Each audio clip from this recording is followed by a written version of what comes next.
इन दोनों एग्ज़ाम्स को कंसिडर करते हुए मैंने ये टॉप 100 क्वेश्चंस जो है इंडियन पॉलिटी के सेलेक्ट किए हैं, जो आपके एग्ज़ाम के लिए काफ़ी ज़्यादा इम्पॉर्टेंट है। तो before going to the exam आप इन क्वेश्चंस को ज़रूर एक बार देख लीजिए, ठीक है। तो हो सकता है इनमें से कोई क्वेश्चन आपको देखने को मिल जाए या इन क्वेश्चन से रिलेटेड कोई दूसरा क्वेश्चन आपको देखने को मिल जाए, ठीक है। तो चलिए शुरू करते हैं अपने पहले क्वेश्चन के साथ, जो हमारी पूरी टॉप 100 सीरीज़ का है। तो देखिए पहला क्वेश्चन है हमारा यहाँ पर, इसमें पूछा गया कि in which year PC Hota committee on civil service reform was constituted. देखिए सिविल सर्विस रिफॉर्म के लिए एक पीसी होटा कमेटी जो गठित की गई थी वो किस साल में गठित की गई, यहाँ पर यह प्रश्न पूछा गया है। तो ये कमेटी बेसिकली आपकी जो गठित की गई थी ये 2004 में, ठीक है, 2004 में ये कमेटी गठित की गई थी, ठीक। और ये पीसी होटा कौन है, ये फॉर्मर यूपीएससी के चेयरपर्सन हैं, ठीक है। और ये यूपीएससी के जो चेयरपर्सन रहे हैं ये कब से कब तक रहे हैं, 2002 से लेके 2003 तक, ठीक है। ये रहे हैं UPSC union public service commission के चेयरपर्सन, ठीक है, चेयरपर्सन। और इस कमीशन के अंदर ये बेसिकली, ये तो हो गया आपका क्वेश्चन का आंसर, 2004 में ये कमेटी गठित की गई थी। और इस रिफॉर्म के अंदर इन्होंने बात करी थी जो एज रिलैक्सेशन होता है आपका, जो एससी एंड एसटी कैटेगरी के जो लोग होते हैं उन कैंडिडेट्स के लिए जो एज रिलैक्सेशन की बात करी गई, 5 साल का जो एक एज रिलैक्सेशन रहेगा उनके लिए। और ओबीसी के लिए 3 साल का जो एज रिलैक्सेशन दिया गया है वो इसी कमेटी की रिकमेंडेशन पर दिया गया है, ठीक है। तो this committee is very important for the UPSC aspirants और यूपीपीएससी एस्पिरेंट्स ऑल्सो। और एक और इम्पॉर्टेंट चीज़ है कि जो पीसी होटा है इनकी एक बुक है, ठीक है। कई बार वो एक बुक का नाम भी पूछ सकते हैं, मे बी पॉसिबल कि उस बुक का नाम है, एक basically that is a book of law book है, ये एक लॉ बुक है। और उस बुक का नाम है nuggets of wisdom, nuggets of wisdom, nuggets of wisdom, ठीक है। Some breaking judgement of supreme court, ठीक है, that is the subtitle, but main नाम है नगेस्ट ऑफ विजडम। तो ये बुक का भी नाम आपको ध्यान रखना है पीसी होटा कमेटी के रिलेटेड में, ठीक है। पीसी होटा के द्वारा ये लिखी गई बुक है, 2004 में ये कमेटी गठित की गई थी। फिर देखिए next question, on which recommendation, मतलब किसकी रिकमेंडेशन पर, कौन से कमीशन या कौन सी कमेटी की रिकमेंडेशन पर इंटर स्टेट काउंसिल का गठन किया गया भारत के अंदर। देखिए यहाँ पर जो पुंची कमीशन है दिया हुआ है, ठीक है, यहाँ पर पूछा है इंटर स्टेट काउंसिल, बट यहाँ पर 2-3 कमीशन आपको मिलेंगे जो इंटर उससे हैं आपकी संबंधित, किससे, इंटर स्टेट काउंसिल से रिलेटेड है, इंडिया कह लीजिए सेंटर स्टेट रिलेशन से संबंधित है। देखिए यहाँ पर हम बात करें अगर जो पुंची कमीशन की, तो पुंची कमीशन आपका 2007 में गठित हुआ था, जो कि सेंटर और स्टेट के रिलेशनशिप के बारे में बात करता है, ठीक है। और रमन्नार कमेटी ये आपका 1969 को गठित हुआ था, और ये भी आपका क्या बात करता है, ये भी आपको एक इंटरलेशन, मतलब सेंटर और स्टेट के इंटरलेशंस के बारे में बात करता है, ठीक है, सेंटर स्टेट रिलेशनशिप के बारे में बात करता है। कोठारी कमीशन जो है बेसिकली यहाँ पर ये एक डिफरेंट कमीशन है, दैट इज़ 1964 के अंदर ये गठित हुआ था। इसे कहा जाता है national education commission, national education commission, ठीक है, क्योंकि ये शिक्षा से संबंधित है कोठारी कमीशन। और सरकारिया कमीशन जो है ये है आपका सेंटर स्टेट रिलेशनशिप के बारे में, ये भी आपका बात करता है। और इसने बेसिकली पोर्टफोलियो सिस्टम का सजेशन दिया था, ठीक है, इन द कॉन्स्टिट्यूशन ऑफ, देखिए फ्रेमिंग ऑफ द कॉन्स्टिट्यूशन में पोर्टफोलियो सिस्टम की बात करी गई थी इसके द्वारा, ठीक है। सरकारी कमीशन सेंटर स्टेट रिलेशनशिप के बारे में बात करती है। अब ये कब गठित हुई थी, ये गठित हुई थी आपकी 1983 के अंदर, ठीक है। बट यहाँ पर जो पूछा गया है क्वेश्चन में कि जो इंटर स्टेट काउंसिल है ये किसकी रिकमेंडेशन पे किया गया, देखिए यहाँ पर आपको देखने को मिलेगा 3 ऐसी कमिटीज़ जो सेंटर और स्टेट के बारे में बात करती हैं, बट जो इंटर स्टेट काउंसिल का गठन है वो हुआ था सरकारी कमीशन की रिकमेंडेशन पर, ठीक है। तो क्वेश्चन का करेक्ट आंसर रहेगा ऑप्शन नंबर डी। मैंने ये आपको इसलिए बता दिया क्योंकि कई बार क्रोनोलॉजी पर भी क्वेश्चन पूछा जाता है कौन कब कब हुआ है, ठीक है। फिर देखिए क्वेश्चन है match of the following question दिया हुआ है। तो ये क्वेश्चन भी कई बार पूछ लिया जाता है कि कौन से स्टेट में कितनी राज्यसभा सीटें अलॉटेड हैं। तो ये लिस्ट जो है पूरी वो आपको पता होनी चाहिए। अगर जो नहीं पता है प्लीज़ आप उसको फाइंड करके ज़रूर पढ़ लीजिए। ये मैंने किसी वीडियो में ज़रूर पढ़ाया हुआ है, तो वहाँ पर भी आप फाइंड आउट करके देख सकते हैं। तो देखिए यहाँ पर पूछा है राजस्थान, और यहाँ पर कितनी सीट्स दी गई हैं या कितनी सीट्स वहाँ की राज्यसभा की अलॉटेड हैं, किसके लिए, राजस्थान के लिए। तो राजस्थान के लिए जो नंबर ऑफ सीट्स है वो हैं आपकी 10 सीटें, ठीक है। गुजरात के लिए हैं 11 सीटें, कर्नाटका के लिए 12 सीटें हैं, और पंजाब के लिए 7 सीटें। तो यहाँ पर जो कॉम्बिनेशन होगा दैट इज़ ए के साथ आएगा 1, बी के साथ आएगा 3, सी के साथ 4 एंड डी के साथ 2, ठीक है। तो 1 3 4 2 is the correct combination of this particular question, ठीक है। यहाँ पर कॉम्बिनेशन नहीं है, बट आपका कॉम्बिनेशन यही वाला बनेगा 1 3 4 2, ठीक है। तो जो भी नंबर ऑफ रिप्रेजेंटेटिव्स हैं आपकी राज्यसभा के, ये इंपॉर्टेंट है। आप जिस भी स्टेट का एग्जाम दे रहे हैं, अगर जो हम यहाँ पर देखिए पर्टिकुलर सीरीज हमने करी है किसके लिए, उत्तर प्रदेश के लिए। तो उत्तर प्रदेश के कॉन्टेक्स्ट में अगर जो हम बात करें, तो उत्तर प्रदेश में राज्यसभा की जो सीट्स हैं वो कितनी है, 31, ठीक है। लोकसभा की कितनी है, दैट इज़ 80। सबसे ज़्यादा लोकसभा की सीटें कहाँ पर हैं, उत्तर प्रदेश में 80 हैं। और विधानसभा जो आपका मेंबर ऑफ लेजिस्लेटिव असेंबली होती है, उसकी सीट्स हैं 403। और MLC member of legislative council, देखिए उत्तर प्रदेश के अंदर काउंसिल्स भी हैं, ठीक है, अपर हाउस जिसे कहा जाता है। तो यहाँ पर जो सीटें हैं दैट इज़ 100, ठीक है। तो ये फिगर भी इंपॉर्टेंट है आपको उत्तर प्रदेश के कॉन्टेक्स्ट में, ठीक है। तो क्वेश्चन का करेक्ट आंसर 1342। फिर देखिए next question, which of the following word is not mentioned in the preamble of the constitution of India. Bharat के संविधान में जो प्रियम्बल दिया हुआ है, प्रस्तावना दी गई है, उसके अंदर कौन सा शब्द इस्तेमाल नहीं किया गया है। एक लाइन आपको ध्यान होगी, इसमें लिखा जाता है कि सोशलिस्ट सोशलिस्ट सेकुलर, ठीक है, socialist secular sovereign democratic democratic and Republic. ये वर्ड आपको मिड ऑफ द प्रियम्बल में आपको देखने को मिलेंगे, ये 5 वर्ड, ठीक है। तो ये पांचों वर्ड से ज़्यादातर क्वेश्चंस आते हैं आपको देखने को मिलेंगे। तो देखिए ये 5 वर्ड है, यहाँ पर कौन सा वर्ड मिसिंग है, that is the federal. Federal word यहाँ पर प्रियम्बल में हमारे कहीं भी नहीं लिखा हुआ है। तो यहाँ पर जो क्वेश्चन का करेक्ट आंसर रहेगा ये रहेगा ऑप्शन नंबर डी, प्रियम्बल, ठीक है। अब बात करें प्रियम्बल की, हम बात कर रहे हैं तो प्रियम्बल जो है ये भारतीय संविधान में बेसिकली अडॉप्ट किया गया था कब, 22 जनवरी 1947 को, ठीक है। और इसे एज अ ऑब्जेक्टिव रिजोल्यूशन इसे इंट्रोड्यूस किया था पंडित जवाहरलाल नेहरू ने।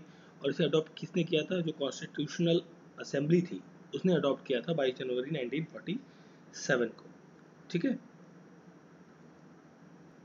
और अगर जो हम बात करें प्रियम्बल की, तो प्रियम्बल ये कहता है कि भाई प्रियम्बल प्रोवाइड करता है बेसिकली आपकी liberty of thoughts, expression, belief, faith and worship, ठीक है। इन सभी चीज़ों के बारे में आपको ये सब चीज़ें प्रोवाइड करता है कौन, आपका प्रियम्बल, ठीक है, प्रस्तावना, ठीक है। तो option D is the correct answer. Next question, national disaster management division in India is a nodal division in the Ministry of Home Affairs for the disaster management. Who is the ex officio chairperson of the National Disaster Management Authority? इसे short में आप कहते हैं NDMA, national disaster management authority जो है, इसके chairperson कौन होते हैं, एक्स ऑफिशियो चेयरमैन के बारे में यहाँ पर बात करी गई है। तो देखिए ये आपका सेंट्रल लेवल पर क्वेश्चन है, मतलब केंद्र वाला जो आपका नेशनल डिजास्टर मैनेजमेंट अथॉरिटी है उसके जो चेयरपर्सन होते हैं वो होते हैं प्राइम मिनिस्टर, ठीक है। और अगर जो हम सिमिलरली स्टेट में बात करें, ठीक है, स्टेट में जो कहते हैं SDMA, sorry that is SDMA, state disaster management authority, तो उसके चेयरपर्सन होते हैं एक्स ऑफिशियल चेयरपर्सन उस पर्टिकुलर स्टेट के CM। जैसे अगर जो हम उत्तर प्रदेश की बात करें, तो उत्तर प्रदेश के जो स्टेट डिजास्टर मैनेजमेंट अथॉरिटी के चेयरपर्सन होंगे वो कौन होंगे, योगी आदित्यनाथ, जो यहाँ के करंट CM हैं, ठीक है। तो option A is the correct answer. Next question है, which of the following bill cannot introduced first in the Rajya Sabha? देखिए बाकी सारे बिल जितने भी आपके पब्लिक बिल होते हैं, मतलब अमेंडमेंट बिल होता है या आपका जनरल बिल होता है, पर्सनल बिल होता है, तो ये सारे बिल आप कहीं भी, चाहे राज्यसभा हो, आपका लोअर हाउस जो राज्यसभा होता है, या फिर upper house Lok Sabha and Rajya Sabha, ठीक है, इनमें से कहीं पर भी आप इंट्रोड्यूस कर सकते हैं। तो यहाँ पूछा है कि इनमें से वो कौन सा बिल है जो राज्यसभा में इंट्रोड्यूस नहीं किया जा सकता, ठीक है, तो वो होता है आपका मनी बिल, ठीक है, धन विधेयक जिसे आप कहते हैं, वो आपका राज्यसभा में इंट्रोड्यूस नहीं किया जा सकता। इसे इंट्रोड्यूस किया जाता है केवल ओनली इन लोकसभा, ठीक है, केवल लोकसभा में इसे इंट्रोड्यूस किया जाता है विद द प्रायर, मतलब पूर्व प्रायर नोटिस विद द या prior permission of the prime minister, sorry president, राष्ट्रपति की के द्वारा पहले से ही उसकी अनुमति ले ली जाती है कि भाई हम ये धन विधेयक जो है प्रस्तुत करने वाले हैं, तो उसकी अनुमति के साथ ही, राष्ट्रपति की अनुमति के साथ ही ये लोकसभा में इंट्रोड्यूस किया जाता है। अब कोई बिल अगर जो मनी बिल है या नहीं है, इसका फैसला कौन करेगा? ये फैसला करते हैं, मनी बिल है या नहीं ये फैसला करते हैं वहाँ के जो लोकसभा के स्पीकर होंगे, अध्यक्ष, वो तय करेंगे कि ये जो बिल आप इंट्रोड्यूस कर रहे हैं ये मनी बिल है या नहीं है, ठीक है, ये अधिकार उनके पास होता है। और इसके लिए जो आर्टिकल है, that is the article related to this, that is 1110, 110 number का आर्टिकल जो है वो मनी बिल से संबंधित है। अब मनी बिल के अंदर क्या क्या चीज़ें आती हैं, जैसे इसके अंदर आता है टैक्सेशन वगैरह चीज़, टैक्सेशन वाली सारी चीज़ें आती हैं, बोरोइंग मनी, जो मनी गवर्नमेंट ऑफ इंडिया ने कहीं दूसरी कंट्री से या किसी दूसरी बैंक से उधार पे लिया है, रेंट पे लिया है, उन सब चीज़ों के बारे में बात करते हैं इसमें।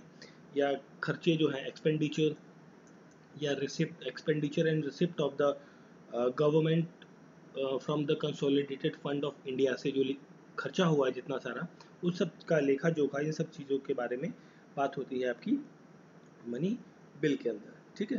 तो क्वेश्चन का correct answer option number D. और मनी बिल को जनरली कौन रिप्रेजेंट करता है? That is the finance minister. जो फाइनेंस मिनिस्टर होंगे उस टाइम पर वो मनी बिल को इंट्रोड्यूस करते हैं पार्लियामेंट के, लोकसभा के पटल पर, ठीक है। Option D is the correct answer. फिर देखिए नेक्स्ट क्वेश्चन, क्रोनोलॉजी पे आपको लगाना है यहाँ पर कौन सी घटना पहले हुई और उसके बाद कौन सी हुई, ठीक है। तो देखिए गोलकनाथ केस जो था ये हुआ था आपका 1967 में, ठीक है। 1967 के अंदर ये आपका गोलकनाथ केस देखने को मिलता है। और फिर आपका केशवानंद भारती जो केस है, that is the landmark case. और इस लैंडमार्क केस के लिए बेसिकली देखिए, अगर जो हम बात करें ना, पहले इसको देख लेते हैं। गोलकनाथ केस जो था ये किसके अगेंस्ट था? This is case against the versus of Punjab, Punjab state government के अगेंस्ट ये केस हुआ था सुप्रीम कोर्ट के अंदर। जो बेसिकली इस केस में सुप्रीम कोर्ट ने ये कहा कि पार्लियामेंट जो है वो could not cartel any fundamental rights, मतलब किसी भी फंडामेंटल राइट को पार्लियामेंट जो है वो कर्टेल नहीं कर सकती। जो संविधान के अंदर ये फंडामेंटल राइट्स से रिलेटेड ही है, सारे फंडामेंटल राइट्स को कर्टेल नहीं कर सकती पार्लियामेंट, ठीक है, जो कि कॉन्स्टिट्यूशन के अंदर दिए गए हैं। तो ये थी आपका गोलकनाथ केस के अंदर बात करी गई थी सुप्रीम कोर्ट के द्वारा 1967 के अंदर। केशवानंद भारती केस एक लैंडमार्क जजमेंट है, ये आपका हुआ था दैट इज इन 1972 के अंदर, आई थिंक दैट्स 72, नहीं सॉरी 70 में, 1970s में हुआ था ये, जस्ट मिनट, 70 नहीं सॉरी, ये 72 में हुआ था, लगभग 72-73 के आसपास, 73 72 73 के आसपास का केस है ये। तो केशवानंद भारती केस को लैंडमार्क केस कहा जाता है। और इसमें सुप्रीम कोर्ट ने एक जो बेसिक स्ट्रक्चर ऑफ कॉन्स्टिट्यूशन, ठीक है, बेसिक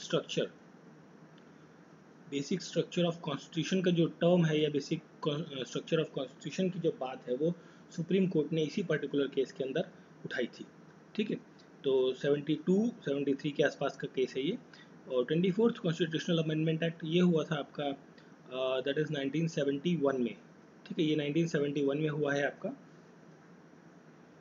एंड ये जो आपका अमेंडमेंट है 24th अमेंडमेंट, तो इस ये था कि पार्लियामेंट को ये इनेबल करता है कि फंडामेंटल ड्यूटीज़ को जो वो कर सकती हैं डाइल्यूट, ठीक है। इस अमेंडमेंट में ये कहा गया कि जो फंडामेंटल ड्यूटीज़ है उनको डाइल्यूट किया जा सकता है थ्रू द अमेंडमेंट्स, ठीक है। अमेंडमेंट्स के थ्रू जो है फंडामेंटल ड्यूटी राइट्स को, not duties, that is the fundamental rights को क्या किया जा सकता है, डाइल्यूट किया जा सकता है with the help of amendment in the constitution. ठीक है, वो सब चीज़ें इसमें 24वें अमेंडमेंट में कही गई। 42वां अमेंडमेंट जो 42nd अमेंडमेंट है, ये आपका हुआ था 1976 के अंदर। ठीक, इसे मिनी कॉन्स्टिट्यूशन ऑफ इंडिया भी कहते हैं, मिनी कॉन्स्टिट्यूशन ऑफ इंडिया भी कहा जाता है इस पर्टिकुलर एक्ट को। ठीक है, और भी बहुत सारी चीज़ें हैं। अब क्वेश्चन में पूछा गया है क्रोनोलॉजी पे, तो क्रोनोलॉजी पे बात करें तो सबसे पहले आपका हुआ था Golaknath case, that is first. Second में हुआ आपका 24th, that is the third. And उसके बाद आता है Kesavananda Bharati case, and last is 42nd amendment. 1324, 1324 देखिए, 1324 option A is the correct answer. 1324 is the correct combination. ठीक है, नेक्स्ट क्वेश्चन देखिए, इसमें पूछा गया कि which of the following is not correctly matched, इनमें से कौन सा करेक्टली मैच्ड नहीं है। ठीक है, तो यहाँ पर प्रोविजंस दिए गए हैं, मतलब डीपीएसपी और ये सारी चीज़ें। ठीक है, डीपीएसपी आपका कहाँ से लिया गया है, ये आपका लिया गया है यूएसए, सॉरी, डीपीएसपी जो है आपका आयरलैंड के कॉन्स्टिट्यूशन से लिया गया है। बिल्कुल ये सही कॉम्बिनेशन मैच्ड है। तो और डीपीएसपी के लिए ये बेसिकली जो पार्ट आपका फोर्थ पार्ट, उसके अंदर दिया गया है। आर्टिकल्स आते हैं इसके अंदर 36 to 51 आर्टिकल्स जितने भी हैं वो सारे इसी के अंदर आते हैं।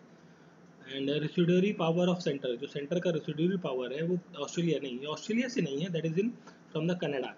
कनाडा के जो कॉन्स्टिट्यूशन है, कैनेडियन कॉन्स्टिट्यूशन, वहाँ से लिया है हमने residuary power of the centre, या advisory nature of the supreme court का जो कॉन्सेप्ट है वो भी हमने कैनेडियन कॉन्स्टिट्यूशन से लिया है। ठीक है, तो नॉट मैच पूछा था करेक्टली, तो option B is the correct answer. Fundamental rights जो है आपके आर्टिकल 12 से लेकर आर्टिकल 35 तक आते हैं, ये हमने यूएसए के कॉन्स्टिट्यूशन से लिया, बिल्कुल सही। और यूएसए के अंदर यहाँ पर बिल ऑफ राइट्स के नाम से इस चीज़ को लिखा गया है। इमरजेंसी पावर्स को हमने जर्मनी से लिया है। ठीक है, और भारत के अंदर 3 टाइप की इमरजेंसी आपको देखने को मिलती हैं। एक होती है नेशनल इमरजेंसी, 352 आर्टिकल के अंदर आती है। दूसरी होती है 356, that is the state emergency, and 360 is the financial emergency, जो अभी तक भारत में एक बार भी नहीं लगी है। ठीक है, ये 3 टाइप की आपकी इमरजेंसीज देखने को मिलती हैं भारत के अंदर। तो ये हमने ली है जर्मनी की कॉन्स्टिट्यूशन से। क्वेश्चन का correct answer option number B, residuary power Canada के कॉन्स्टिट्यूशन से लिया गया है, ना कि ऑस्ट्रेलिया से। फिर देखिए नेक्स्ट क्वेश्चन में भी पूछा गया है कि कौन सी चीज़ आपकी मैच नहीं होती है। देखिए, मैच करने के लिए यहाँ पर आर्टिकल्स दिए गए हैं। ठीक है, तो separation of judiciary from the executive, executive से जुडिशरी अलग होगी, वो आपके आर्टिकल 50 में बात करेगी। बिल्कुल सही ऑप्शन मैच है आपका। देखिए, ये जितने भी आर्टिकल्स आपको सामने दिख रहे हैं, ये सारे आर्टिकल्स आपके कहाँ से आते हैं, DPSP, directive principle of state policy. DPSP का जो कॉन्सेप्ट है दैट इज़ फ्रॉम आयरलैंड से हमने बोरो किया है, और इसके लिए आर्टिकल है 35, दैट इज़ 36 to 51, और पार्ट कौन सा आता है यहाँ पर, पार्ट 4। ठीक है, ये छोटी सी चीज़ें हैं, हमेशा याद रखनी है इन्हें। तो 50 आर्टिकल में separation of judiciary from the executive की बात करी गई है, बिल्कुल सही है। Promotion of educational and economic interest of scheduled caste. ठीक है, शेड्यूल्ड कास्ट के इंटरेस्ट और प्रमोशन की बात जो है वो आर्टिकल 46 में करी गई है, ये भी करेक्टली मैच हो रखा है आपका। Promotion of cooperative society 43B B में होता है, दैट इज 43B में होता है, यहाँ पर ए लिखा हुआ है, तो ये आपका गलत हो जाता है। ठीक है, दिस इज नॉट ए, यहाँ पर होगा बी। ठीक है, तब ये सही स्टेटमेंट होती है, बट यहाँ पर ए लिखा हुआ है तो दिस स्टेटमेंट इज रॉन्ग। और अगर जो हम बात करें 43A की पर्टिकुलरली, तो 43A के अंदर, 43A के अंदर बात करी गई है कि पार्टिसिपेशन ऑफ वर्कर्स, जो वर्कर्स हैं वो अपनी जो फैक्ट्री है या ऑर्गेनाइजेशन है, पार्टिसिपेशन ऑफ वर्कर्स कह लीजिए। ठीक है, इन मैनेजमेंट, जो मैनेजमेंट होगी उसके अंदर, मैनेजमेंट ऑर्गेनाइजेशंस होंगी उसके अंदर, जो वर्कर्स हैं उनका पार्टिसिपेशन के बारे में बात करी गई है 43A के अंदर। और 43B के अंदर आपकी बात करी गई प्रमोशन ऑफ कोऑपरेटिव सोसाइटीज़ के बारे में। तो ऑप्शन सी जो है यहाँ पर करेक्ट आंसर हो जाता है। Organisation of village panchayat and enable to function the unit of self government. देखिए, एक विलेज पंचायत वगैरह सिस्टम होना चाहिए, तो इसके बारे में आर्टिकल 40 में बात करी गई, ये भी आपका करेक्टली मैच्ड है। एक और इम्पॉर्टेंट आर्टिकल आता है डीपीएसपी का ही, जो आर्टिकल है, this article is 44th article, जिसके अंदर कहा गया है कि एक यूनिफॉर्म सिविल कोड होना चाहिए। ठीक है, यूनिफॉर्म सिविल कोड की स्थापना होनी चाहिए भारत के अंदर। ठीक है, तो ये भी इंपॉर्टेंट है, ध्यान रखिएगा। 44 होता है आपका यूनिफॉर्म सिविल कोड से संबंधित आर्टिकल है आपका, ठीक है, क्योंकि ये उसी से रिलेटेड आसपास के ये आर्टिकल्स हैं, तो ये आर्टिकल भी आपके लिए इंपॉर्टेंट है जानना। नेक्स्ट क्वेश्चन देखिए, chairperson of first finance chair commission कौन है? बेसिकली यहाँ पे फाइनेंस कमीशन की बात करेंगे। फाइनेंस कमीशन के चेयरपर्सन कौन रहे हैं पहले वाले? देखिए, फाइनेंस कमीशन का जो गठन हुआ that will be formed in 1951। तो 51 में जब ये बनी तब उसी टाइम पर पहली बार जो है फाइनेंस कमीशन के चेयरपर्सन बने, वो थे केसी नियोगी, ठीक है, Desh Niyogi, KC Niyogi. Option B is the correct answer. ये पहली बार आपके फाइनेंस कमीशन बने थे 1951 के अंदर, ठीक है। अब बात कर रहे हैं हम फाइनेंस कमीशन की, तो फाइनेंस कमीशन के लिए जो आर्टिकल है, किस आर्टिकल में फाइनेंस कमीशन के बारे में बात करी गई है, वो है आपका आर्टिकल नंबर 280। इंपॉर्टेंट है, ध्यान रखिएगा, क्वेश्चन आता है कि 280 नंबर आर्टिकल किसी से संबंधित है या फाइनेंस कमीशन के लिए जो आर्टिकल संविधान में दिया गया है वो कौन सा है, तो दैट इज द 280 आर्टिकल। अब इसमें जो नाम दिया हुआ है श्री संथानम, जो श्री संथानम है, ये थे आपके, ये जितने भी नाम दिए हुए हैं सारे कौन है? फाइनेंस कमीशन है। देखिए, फर्स्ट तो ये हो गए आपके केसी नियोगी, सेकंड फाइनेंस कमीशन थे ये आपके श्री संथानम, दैट इज ये अपॉइंट हुए थे 1956 के अंदर। उसके बाद डॉक्टर राज मन्नार, जो डॉक्टर राज मन्नार हैं ये अपॉइंट हुए थे आपके, I think he is the fourth one, चौथे आपके फाइनेंस कमीशन थे, दैट इज 1964 के अंदर ये अपॉइंट हुए। ए के चंद, दैट इज ए के चंदा बेसिकली, ए के चंद जो है ये अपॉइंट हुए थे 1960 के अंदर, ये थे थर्ड नंबर पे। तो देखिए 1 2 3 की बात करें तो सबसे पहले केसी नियोगी, लेकिन सेकंड पे श्री संथानम, थर्ड पे ए के चंदा एंड फोर्थ पे राज मन्नार। ये तो हो गई पुरानी बात। अब करंट की बात करें तो अभी कौन सा फाइनेंस कमीशन चल रहा है? 15th फाइनेंस कमीशन चल रहा है। इसके अध्यक्ष कौन है? एन के सिंह, ठीक है, इंपॉर्टेंट है, ध्यान रखना है आपको। एन के सिंह की हम बात कर रहे हैं। इससे पहले देखिए, ये तो 15th हो गए, इससे पहले वाले भी कई बार पूछ लिया जाता है कि इनसे पहले कौन थे, 14th फाइनेंस कमीशन कौन थे? वो थे Y Y Reddy. Y Y Reddy जो थे वो इनसे पहले जो 14th फाइनेंस कमीशन थे 2013 के आसपास, ठीक है, 13 से 14 के बीच में इनको इसका गठन हुआ था, मतलब इनकी अपॉइंटमेंट हुई थी 13 में, और ये आए थे, एन के सिंह आए थे 2017 में, ठीक है, और ये आए थे 2013 में, तो ये भी आपको ध्यान रखना है। चलिए फिर देखिए नेक्स्ट क्वेश्चन हमारा सामने। इस क्वेश्चन में पूछा गया कि वो कौन सा ब्रिटिश एक्ट था जिसने स्ट्रेंथन किया वाइसरॉय अथॉरिटी को स्ट्रेंथन किया over the executive council by substituting portfolio और the departmental system for the corporate functioning के लिए, ठीक है। जो पोर्टफोलियो सिस्टम है वो किस एक्ट के तहत बेसिकली आया था? जो ये Indian council act, government of India act, जो भी दिए हुए हैं सारे, इनमें से किसके अंदर आया था? तो अगर जो हम बात करें तो ये आया था आपका government of Indian council act 1861 के तहत आया था, ठीक है। Option A is the correct answer. अब देखिए इस एक्ट के अंदर क्या हुआ, इसकी कुछ इंपॉर्टेंट चीज़ें हैं, विशेषताएं हैं, वो हम डिस्कस कर लेते हैं फटाफट। इस एक्ट ने क्या किया कि जो लेजिस्लेटिव पावर थी किसकी, मद्रास की और जो बॉम्बे प्रेसिडेंसी की, ठीक है, वो क्या कर दी थी, रिस्टोर कर दी थी। इसने क्या किया, रिस्टोर किया, दैट इज रिस्टोर कर दिया बॉम्बे, मद्रास एंड बॉम्बे प्रेसिडेंसी की जो पावर थी इनको क्या कर दिया, रिस्टोर कर दिया गया, जो कि ले ली गई थी किस एक्ट के द्वारा? एक चार्टर्ड एक्ट आया था आपका, दैट इज इन 1833।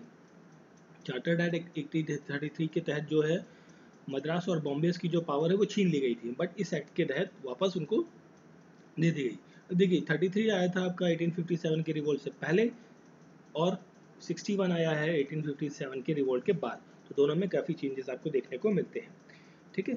और यहाँ पर जो गवर्नर जनरल है उनके पास कौन सी पावर्स हैं? Absolute veto powers. Absolute veto powers जो हैं वो किसके पास दी गई हैं, रखी गई हैं? वो है गवर्नर जनरल के पास, ठीक है। गवर्नर जनरल के पास जो है एब्सोल्यूट वीटो पावर्स हैं, जो कि इशू कर सकता है, क्या इशू कर सकता है? ऑर्डिनेंस इशू कर सकता है, और उस ऑर्डिनेंस की जो वैल्यू होगी, वैलिडिटी होगी, that will be the 6 month, ठीक है। और यहाँ पर पहली बार एक इम्पॉर्टेंट चीज़ यहाँ पर आती है कि इस एक्ट के अंदर पहली बार जो है जो लेजिस्लेटिव काउंसिल है वाइसरॉय की, ठीक है, कौन सी काउंसिल? लेजिस्लेटिव काउंसिल है वाइसरॉय की, उसके अंदर 3 भारतीयों को एज अ, मतलब 3 लोगों को, 3 Indians were added as a non official member. Non official member की तरह 3 भारतीयों को ऐड किया गया, ठीक है, रखा गया उन्हें, और वो 3 भारतीय थे आपके Maharaja of Patiala, Maharaja of Patiala, Raja of Banaras and sir Dinkar Rao. ये तीनों नाम काफ़ी इंपॉर्टेंट है। Maharaja of Patiala, Raja of Banaras and sir Dinkar Rao, ये तीन लोगों को लेजिस्लेटिव काउंसिल ऑफ वॉइसरॉय के अंदर एज अ मेंबर अपॉइंट किया गया, non official member basically appoint किया गया। और इस टाइम पर बेसिकली जो गवर्नर थे, गवर्नर की बात करें या फिर हम वॉइसरॉय की बात करें, तो वॉइसरॉय थे यहाँ पर इस टाइम पर वॉइसरॉय थे लॉर्ड कैनिंग, ठीक है, लॉर्ड कैनिंग। और इन्होंने क्या इंट्रोड्यूस किया था आपका ये portfolio system in the cabinet के अंदर, ठीक है। तो क्वेश्चन का करेक्ट आंसर ऑप्शन नंबर ए। और बाकियों के भी बारे में हम थोड़ा सा फटाफट देख लेते हैं कि क्या क्या है इंपॉर्टेंस है। देखिए 1958 की हम बात करें तो ये एक्ट जो आया था 57 का जो रिवॉल्ट हुआ उसके बाद इस एक्ट को लाया गया, ठीक है। उसके ख़त्म होने के बाद ये एक्ट बेसिकली आया था। यहाँ पर इम्पॉर्टेंट चीज़ हुई कि जो गवर्नर जनरल ऑफ इंडिया था, ये जो पद था, इस पद का नाम चेंज हो गया, that will become the viceroy, ठीक है। गवर्नर जनरल ऑफ इंडिया का जो पद है वो वॉइसरॉय के नाम में परिवर्तित हो गया, ठीक है। और यहाँ पर जो पहला वॉइसरॉय बना, फर्स्ट वॉइसरॉय जो बना था वो कौन था? लॉर्ड कैनिंग, जो अभी हमने बात करी थी। लॉर्ड कैनिंग जो है फर्स्ट वॉइसरॉय बना, ठीक है, इस एक्ट के दौरान। एक इम्पॉर्टेंट चीज़ यहाँ पर देखने को मिलती है। और इसने जो डुअल या डबल गवर्नमेंट सिस्टम है, ठीक है, जो पिट्स इंडिया एक्ट के तहत आया था, उसको क्या कर दिया था? ख़त्म कर दिया था, अबॉलिश कर दिया गया था इस एक्ट के दौरान। 1892 का जो एक्ट था आपका, इसमें क्या हुआ कि जो गवर्नर जनरल है उसके जो नॉन ऑफिशियल मेंबर, देखिए 61 में नॉन ऑफिशियल मेंबर्स ऐड किए गए, फिर 92 के अंदर जो नॉन ऑफिशियल मेंबर्स थे उनकी संख्या में थोड़ी सी बढ़ोतरी की गई, ठीक है, मतलब उनकी संख्या जो है वो इंक्रीज़ की गई। नॉन ऑफिशियल मेंबर्स की जो संख्या है, काउंटिंग है, उसमें एड ऑन किया गया। 1909 का जो एक्ट है, 1909 के एक्ट को कहा जाता है मॉर्ले मिंटो रिफॉर्म के नाम से भी हम जानते हैं, मॉर्ले मिंटो रिफॉर्म के नाम से भी हम इसे जानते हैं। और यहाँ पर मॉर्ले कौन है? ये है secretary of the state and Minto is the viceroy at that time. और जो सेक्रेटरी ऑफ द स्टेट है मॉर्ले, ये कौन होता है? बेसिकली ये डायरेक्ट रिप्रेजेंटेटिव होता है ब्रिटिश गवर्नमेंट का, या ब्रिटिश पार्लियामेंट का एक रिप्रेजेंटेटिव जो इंडिया में बैठा होता है, ठीक है। डायरेक्ट कनेक्शन इसका यहाँ से होता है, ठीक है। और इस एक्ट का एक और इम्पॉर्टेंट चीज़ रही है कि यहाँ पर जो एक्ट है इसने सेपरेट इलेक्टोरेट की बात करी, किसने? सेपरेट इलेक्टोरेट की बात करी गई थी कि जो मुस्लिम लोग हैं वो मुस्लिम को वोट देंगे, इस तरीके का जो कॉन्सेप्ट है वो इसी एक्ट के दौरान लाया गया था। और इस एक्ट में एक और इम्पॉर्टेंट चीज़ आती है कि जो सत्येंद्र प्रसाद सिन्हा है, सत्येंद्र प्रसाद सिन्हा, ठीक है, ये नाम काफ़ी इम्पॉर्टेंट है। सत्येंद्र प्रसाद सिन्हा को, ये भारतीय मेंबर थे जो वाइसरॉय एग्जीक्यूटिव काउंसिल के अंदर पहले भारतीय मेंबर बने। देखिए उससे पहले नॉन ऑफिशियल मेंबर तो बने, बट जो परमानेंट मेंबर बने वाइसरॉय की एग्जीक्यूटिव काउंसिल के अंदर, वो पहले भारतीय जो थे वो थे सत्येंद्र प्रसाद सिन्हा। तो ये नाम भी काफ़ी ज़्यादा इम्पॉर्टेंट रखता है, ठीक है। क्वेश्चन का correct answer option number A, Indian council act 1861 के तहत जो है वो पोर्टफोलियो सिस्टम या departmental system for the corporate functioning के लिए बनाया गया, ठीक है। चलिए फिर देखिए नेक्स्ट क्वेश्चन है। नेक्स्ट क्वेश्चन में पूछा कि right to equality is given, ठीक है। राइट टू इक्वालिटी जो है बेसिकली किस एक्ट के तहत दी गई है? अब देखिए ये सारे जितने भी आर्टिकल्स हैं, ये सारे आर्टिकल्स आपके किससे संबंधित है? फंडामेंटल राइट से। फंडामेंटल राइट का कॉन्स्टिट्यूशन कॉन्सेप्ट जो है बेसिकली हमने कहाँ से लिया है? यूएसए के कॉन्स्टिट्यूशन से, और वहाँ पर इस चीज़ को बिल ऑफ राइट्स के नाम से दर्ज किया गया है, ठीक है। अब यहाँ पूछा गया कि कौन सा राइट टू इक्वालिटी इसके अंदर आते हैं आर्टिकल्स। अब देखिए ये जो आर्टिकल नंबर 13 है, यहाँ पर आर्टिकल नंबर 13, ये आपका बात करता है जुडिशियल रिव्यू के बारे में, basically that is talks about the judicial review, ठीक है, जो कि which declare that all laws that are inconsistent with और in the derogation of any fundamental rights shall be null and void. इस सब चीज़ों के बारे में बात करता है। और इन मोटा मोटा कॉन्सेप्ट की हम बात करें तो जुडिशियल रिव्यू के बारे में बात करता है आर्टिकल नंबर 13। 14 आपका बात करता है equality before law and equal protection of law, ठीक है। Equality before law and equal protection of the laws के बारे में बात करता है आर्टिकल नंबर 14। आर्टिकल 15 आपका बात करता है प्रोहिबिशन अगेंस्ट डिस्क्रिमिनेशन, ठीक है। Prohibition of discrimination on the ground of sex, religion, caste, place of birth, इन सभी चीज़ों के बारे में बात करता है आर्टिकल नंबर 15। आपको याद रखना है तो सिंपली देखिए, मोटे जो कीवर्ड्स होते हैं उनको याद रखिए तो पूरी चीज़ें आपको क्लियर रहेंगी। 14 number equality before the law के बारे में बात करता है, या इक्वल प्रोटेक्शन ऑफ लॉ को आप कह सकते हैं। 15 आपका डिस्क्रिमिनेशन के बारे में बात करता है कि प्रोहिबिट करना है डिस्क्रिमिनेशन को। 16 नंबर आर्टिकल आपका बात करता है अपॉर्चुनिटीज़ के बारे में, इक्वल अपॉर्चुनिटीज़ होनी चाहिए सभी को इन पब्लिक एम्प्लॉयमेंट के अंदर without any kind of discrimination. ठीक है, इसके बारे में बात करता है आर्टिकल नंबर 16। फिर होता है आर्टिकल नंबर 17, ये क्या करता है, abolition of untouchability, abolition of untouchability. ठीक है, अनटचेबिलिटी को अबॉलिश करने की बात आर्टिकल नंबर 17 में करी गई है। आर्टिकल नंबर 18 इसके अंदर बात करी गई है टाइटल्स को अबॉलिश करना है। टाइटल्स जो दिए गए हैं, जो सर दिनकर राव जैसे सर होता है या लॉर्ड होता है या ऐसे कुछ होता है ना, जो महाराजा धीराज, इस टाइप के जो टाइटल्स हैं उनको अबॉलिश करने की बात यहाँ पर करी गई है आर्टिकल नंबर 18 के अंदर। एक्सेप्शन यहाँ पर जो मिलिट्री टाइटल्स हैं एंड एकेडमिक टाइटल्स, जो डॉक्टर वगैरह या इंजीनियर्स होता है या सीए हैं, इस तरीके के जो टाइटल्स आप नाम के आगे लगा सकते हैं तो वहाँ पे अलाउड है, बट अदर्स नहीं है। ठीक है, एकेडमिक और मिलिट्री में मतलब जैसे जनरल, मेजर, कर्नल, इस तरीके के जो टाइटल्स है वो अलाउड हैं, but rest of the titles are not allowed. तो दीज आर्टिकल्स मतलब 14 to 18, ये जो 5 आर्टिकल्स हैं, ये सारे आर्टिकल्स आते हैं आपके किसके अंदर, राइट टू इक्वालिटी के अंदर, राइट टू इक्वालिटी के अंदर। तो 2, 3, 4 option C is the correct answer. ठीक है, option C is the correct answer रहेगा यहाँ पर आपको। और राइट टू इक्वालिटी के अंदर कौन, option C correct answer. Right to equality के अंदर आर्टिकल्स आते हैं 14 to 18। और इन जनरली हम बात करें जो फंडामेंटल राइट्स के अंदर जो FR जो है आपका फंडामेंटल राइट, इसके अंदर जितने आर्टिकल्स आते हैं वो है 12 to 35। ठीक है, 12 to 35 जो है वो सारे आर्टिकल्स आपके आते हैं फंडामेंटल राइट्स के अंदर। ठीक है, option C is the correct answer. फिर देखिए नेक्स्ट क्वेश्चन है, इसमें कहा गया है कि as a part of right to freedom, right to freedom का जो पार्ट है basically, which one of the following does not form a part of freedom to assemble peacefully और विदाउट आर्म। तो इनमें से वो कौन सा पार्ट है जो basically freedom of assembly without the arm जो है उसका नहीं है। देखिए यहाँ पे जो करेक्ट आंसर होगा वो रहेगा ऑप्शन नंबर ए।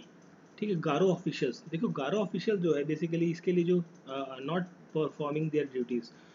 देखिए गारो ऑफिशियल दैट मीन्स जो लोग सेना में रहे हैं या फिर आपके पुलिस फोर्स में रहे हैं या जो इंटेलिजेंस ब्यूरोज होते हैं वहाँ पर काम कर चुके हैं, उन लोगों के पास जो राइट टू फ्रीडम है उनको कुछ रिस्ट्रिक्शंस भी रखी गई हैं कि भाई देखिए वो एक सिक्योरिटी के साथ में वर्क किए हैं आफ्टर द रिटायरमेंट या ड्यूटी से ऑफ होने के बाद।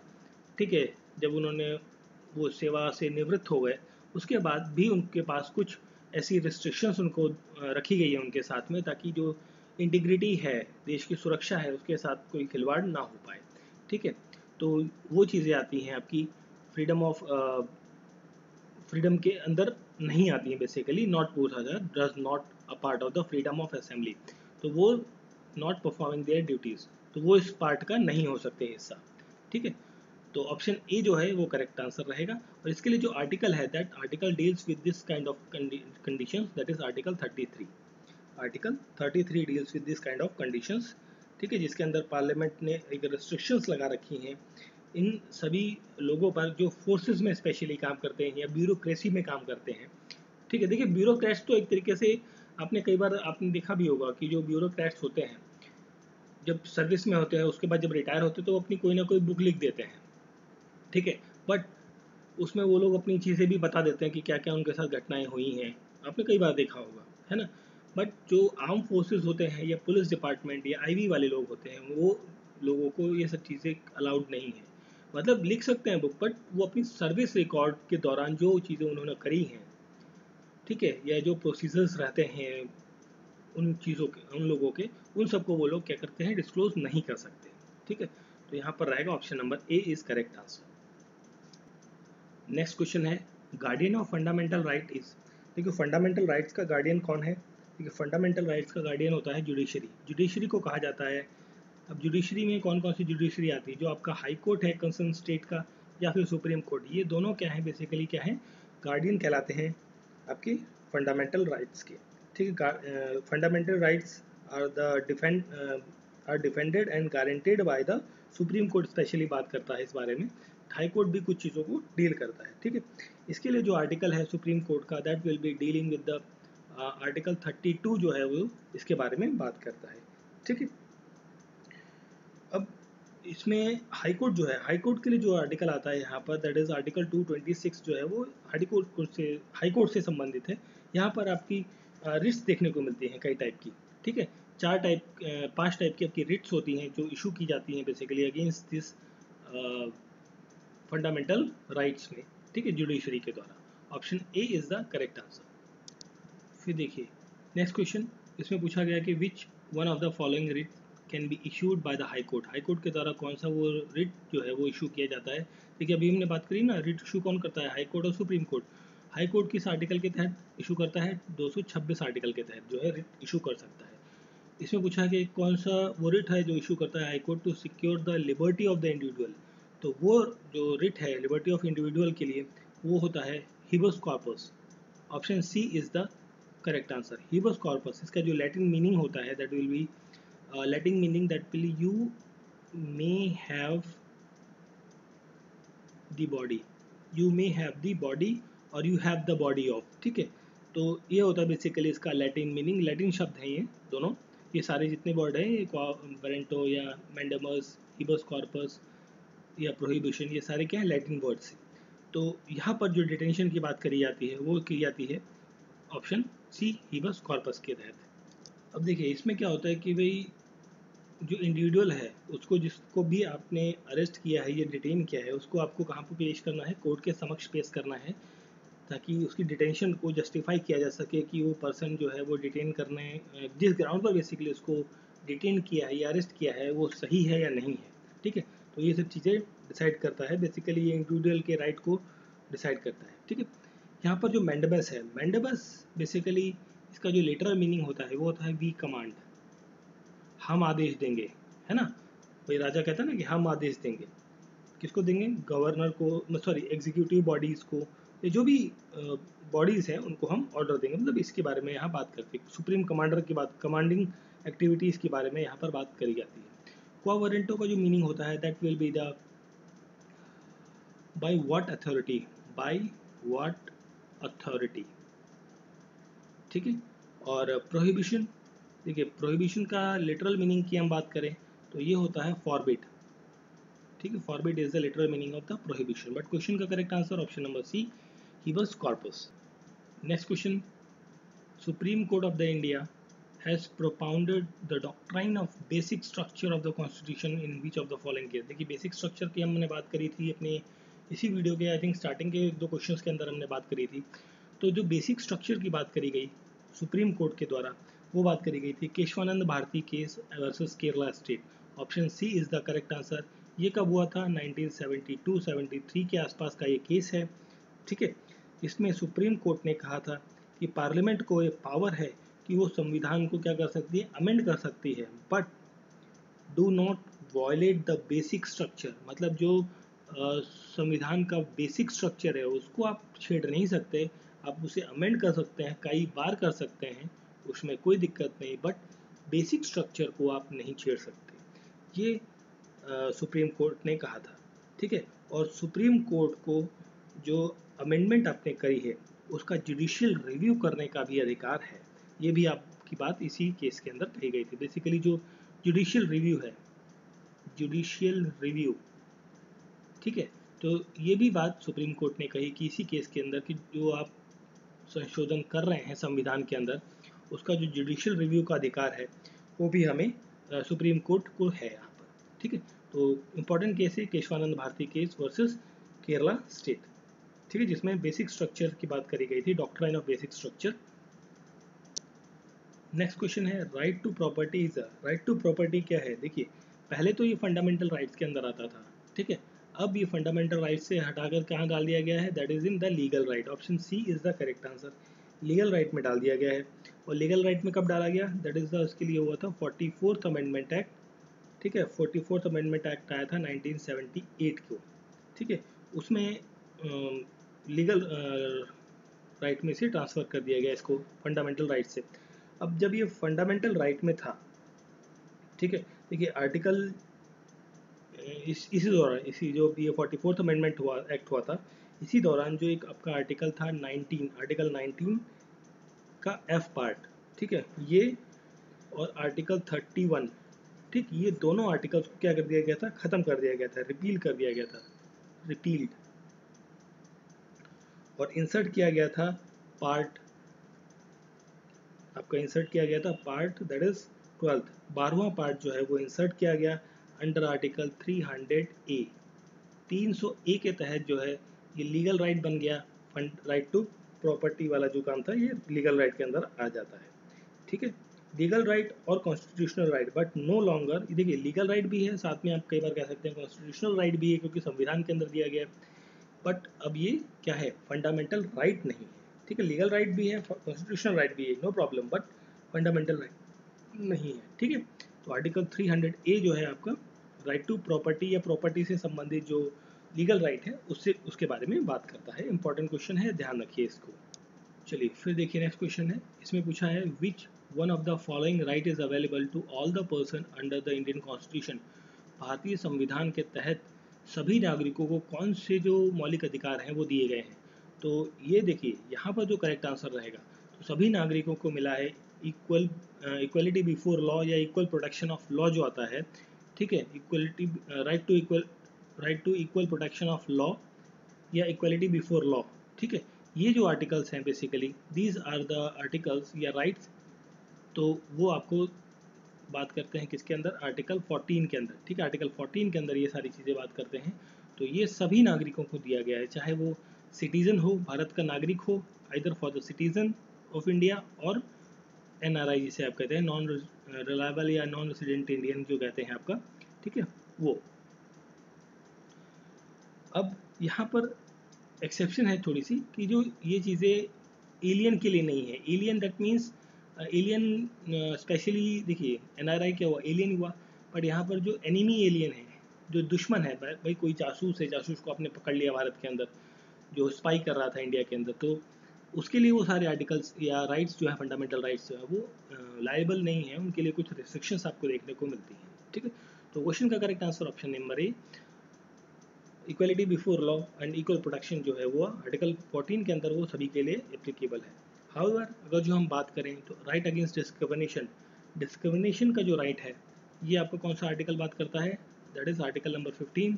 डिस्क्रिमिनेशन नहीं होना चाहिए, उसको प्रोहिबिट करना है on the basis of sex, religion, caste, place of birth, ये सारी जो इफ एंड बट वाली चीज़ें होती हैं, ठीक। राइट टू लिबर्टी की हम बात करें तो राइट टू लिबर्टी जो है ये आपका आर्टिकल 16 के अंदर दिया गया है, ठीक है। 16 liberty that means equal opportunities के बारे में यहाँ पर बात करी गई है, ठीक है। नेक्स्ट है प्रोटेक्शन ऑफ लैंग्वेज, स्क्रिप्ट या कल्चरल माइनॉरिटीज़ या एजुकेशनल या कल्चरल राइट्स जो हैं, ठीक है, इसके बारे में आर्टिकल नंबर 29, 30 इन सब चीज़ों में बात करी गई है यहाँ पर, ठीक है। तो यहाँ पर जो क्वेश्चन का correct answer that will be the option number A. फिर देखिए नेक्स्ट क्वेश्चन है, in which of the article Indian constitution doctrine of due process of law is included, ठीक है। ड्यू प्रोसेस ऑफ लॉ की बात कर रहा है यहाँ पर, तो उसके लिए जो आर्टिकल है that will be the article number 21। Article 21 क्या कहता है कि no person shall be deprived of his life, ठीक है, मतलब जो कोई भी व्यक्ति है life and personal liberty, personal liberty की बात यहाँ पर करी गई है। लाइफ एंड पर्सनल लिबर्टी की जो बात करी गई है किसके अंदर, आर्टिकल नंबर 21 के अंदर करी गई है, according to the procedure establish by the law, ठीक है। तो क्वेश्चन का करेक्ट आंसर ऑप्शन नंबर सी।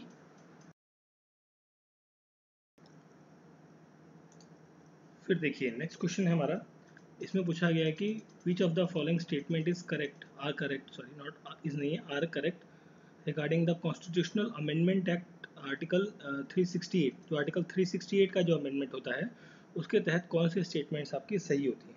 तो देखिए यहाँ पर लिखा गया, पहली स्टेटमेंट है in the article 368 two method of the constitutional amendment are mention, बिल्कुल सही है, ये स्टेटमेंट आपकी सही है। देखिए दो तरीके के अमेंडमेंट आपको देखने को मिलते हैं संविधान के अंदर जो आर्टिकल 368 के तहत किए जाते हैं।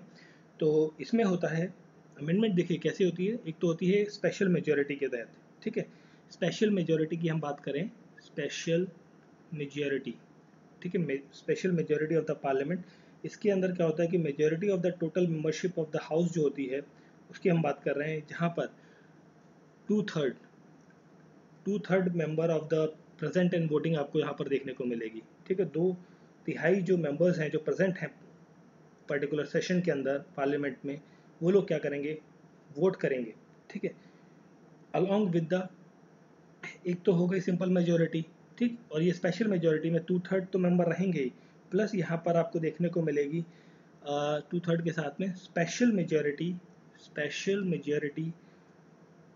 along with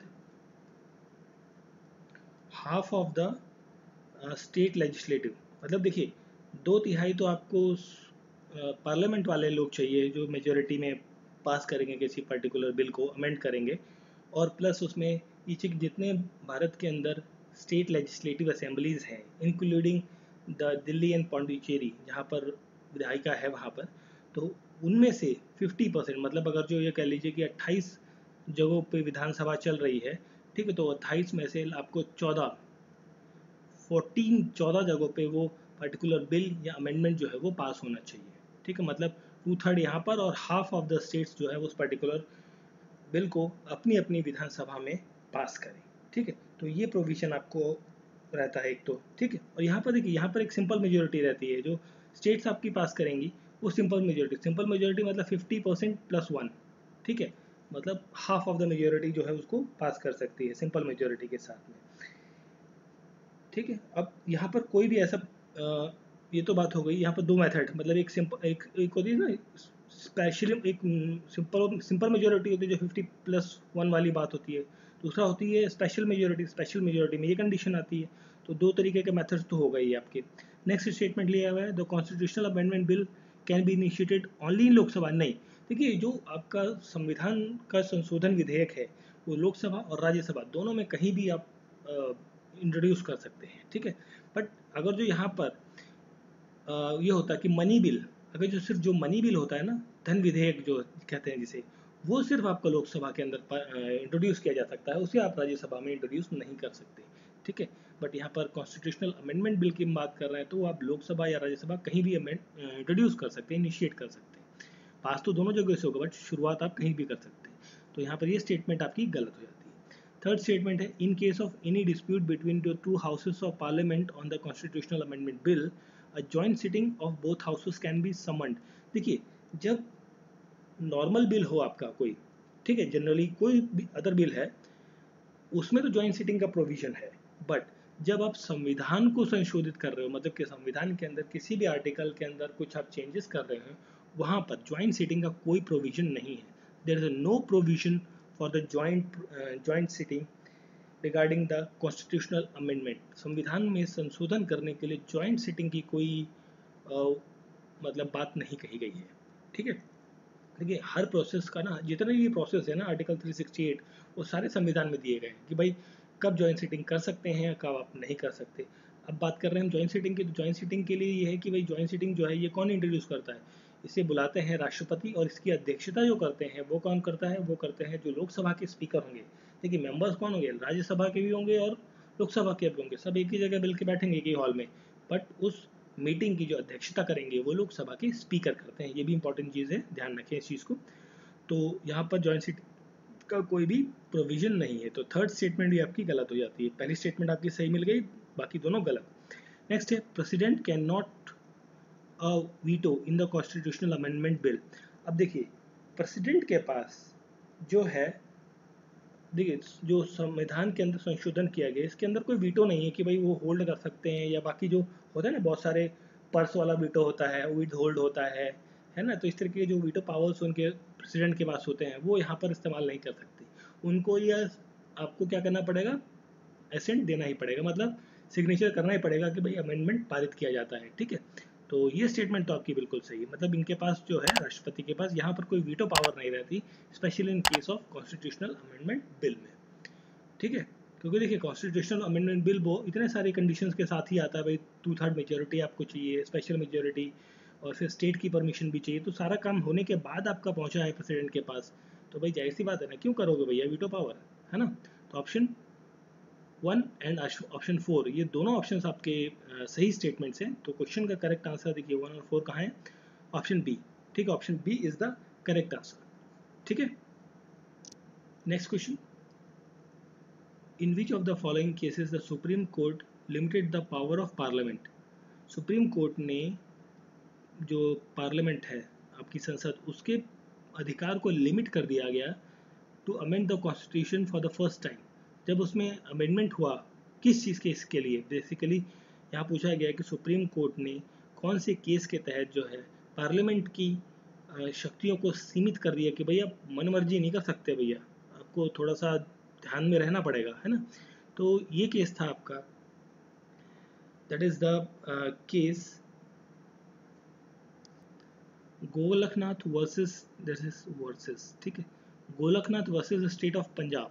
जो गोलकनाथ केस था, option B is correct answer.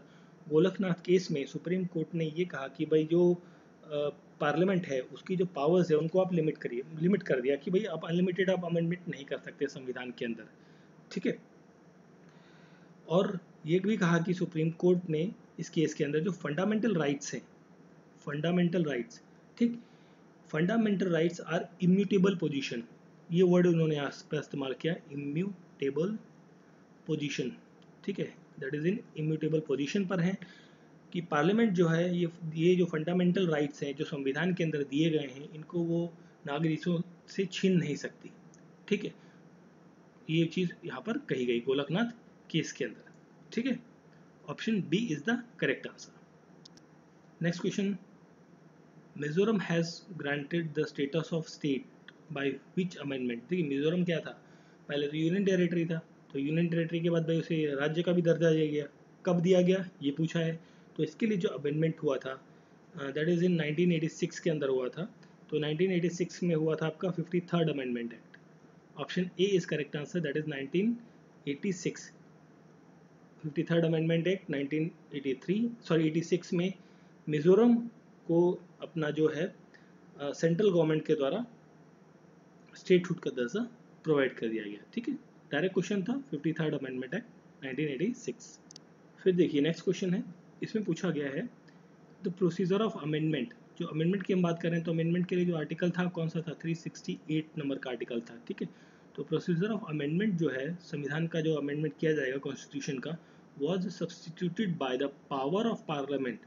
Power of parliament के द्वारा सब्सटीट्यूट किया गया to amend the constitution by which of the following amendment. मतलब किस अमेंडमेंट के तहत ये कहा गया कि संविधान को जो अमेंड करना है, ठीक है, वो पावर जो है वो पार्लियामेंट के पास है।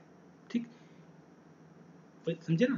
देखो संविधान को संशोधित करना है तो इसको कौन करेगा, पार्लियामेंट करेगा।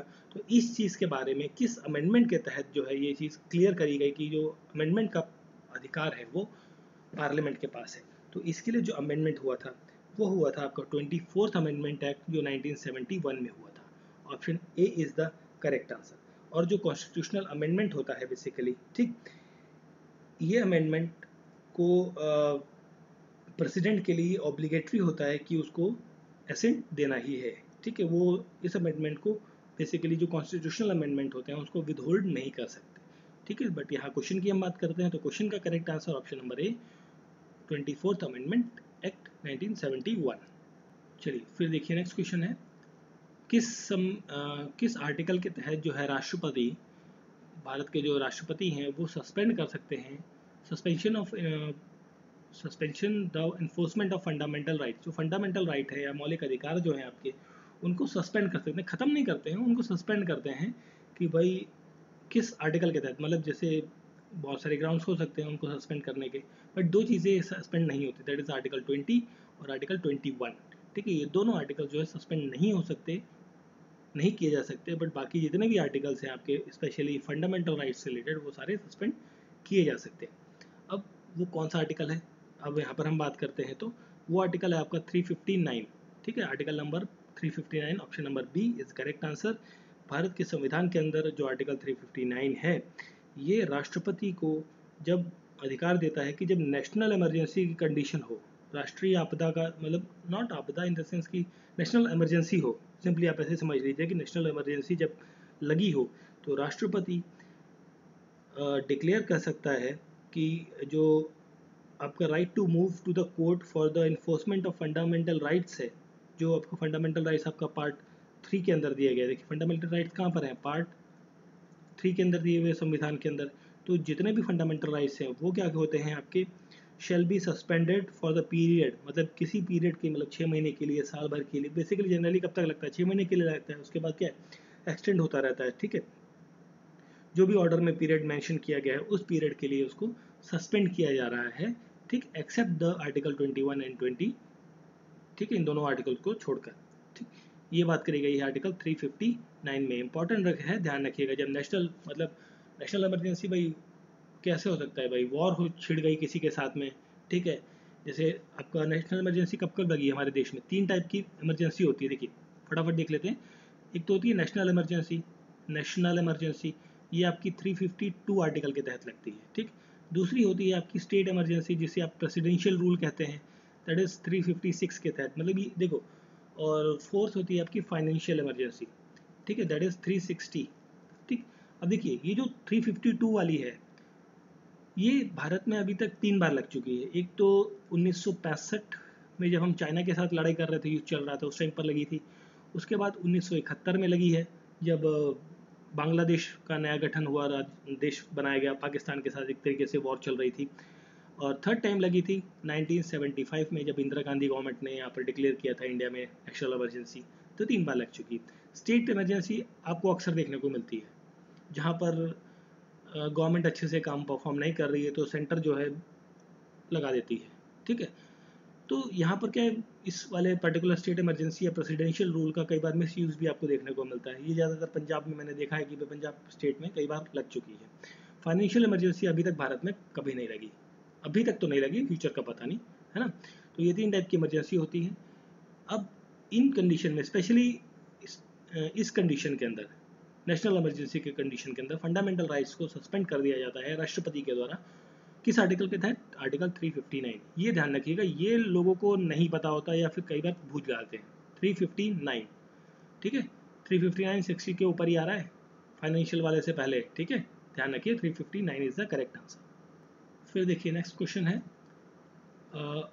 आर्टिकल 356। देखिए 356 क्या था आपका, स्टेट इमरजेंसी की हम बात कर रहे थे, या फिर आप इसे प्रेसिडेंशियल रूल कह दीजिए, प्रेसिडेंशियल रूल जिसे आप हिंदी में कहते हैं राष्ट्रपति शासन लगा दिया गया भाई, है ना।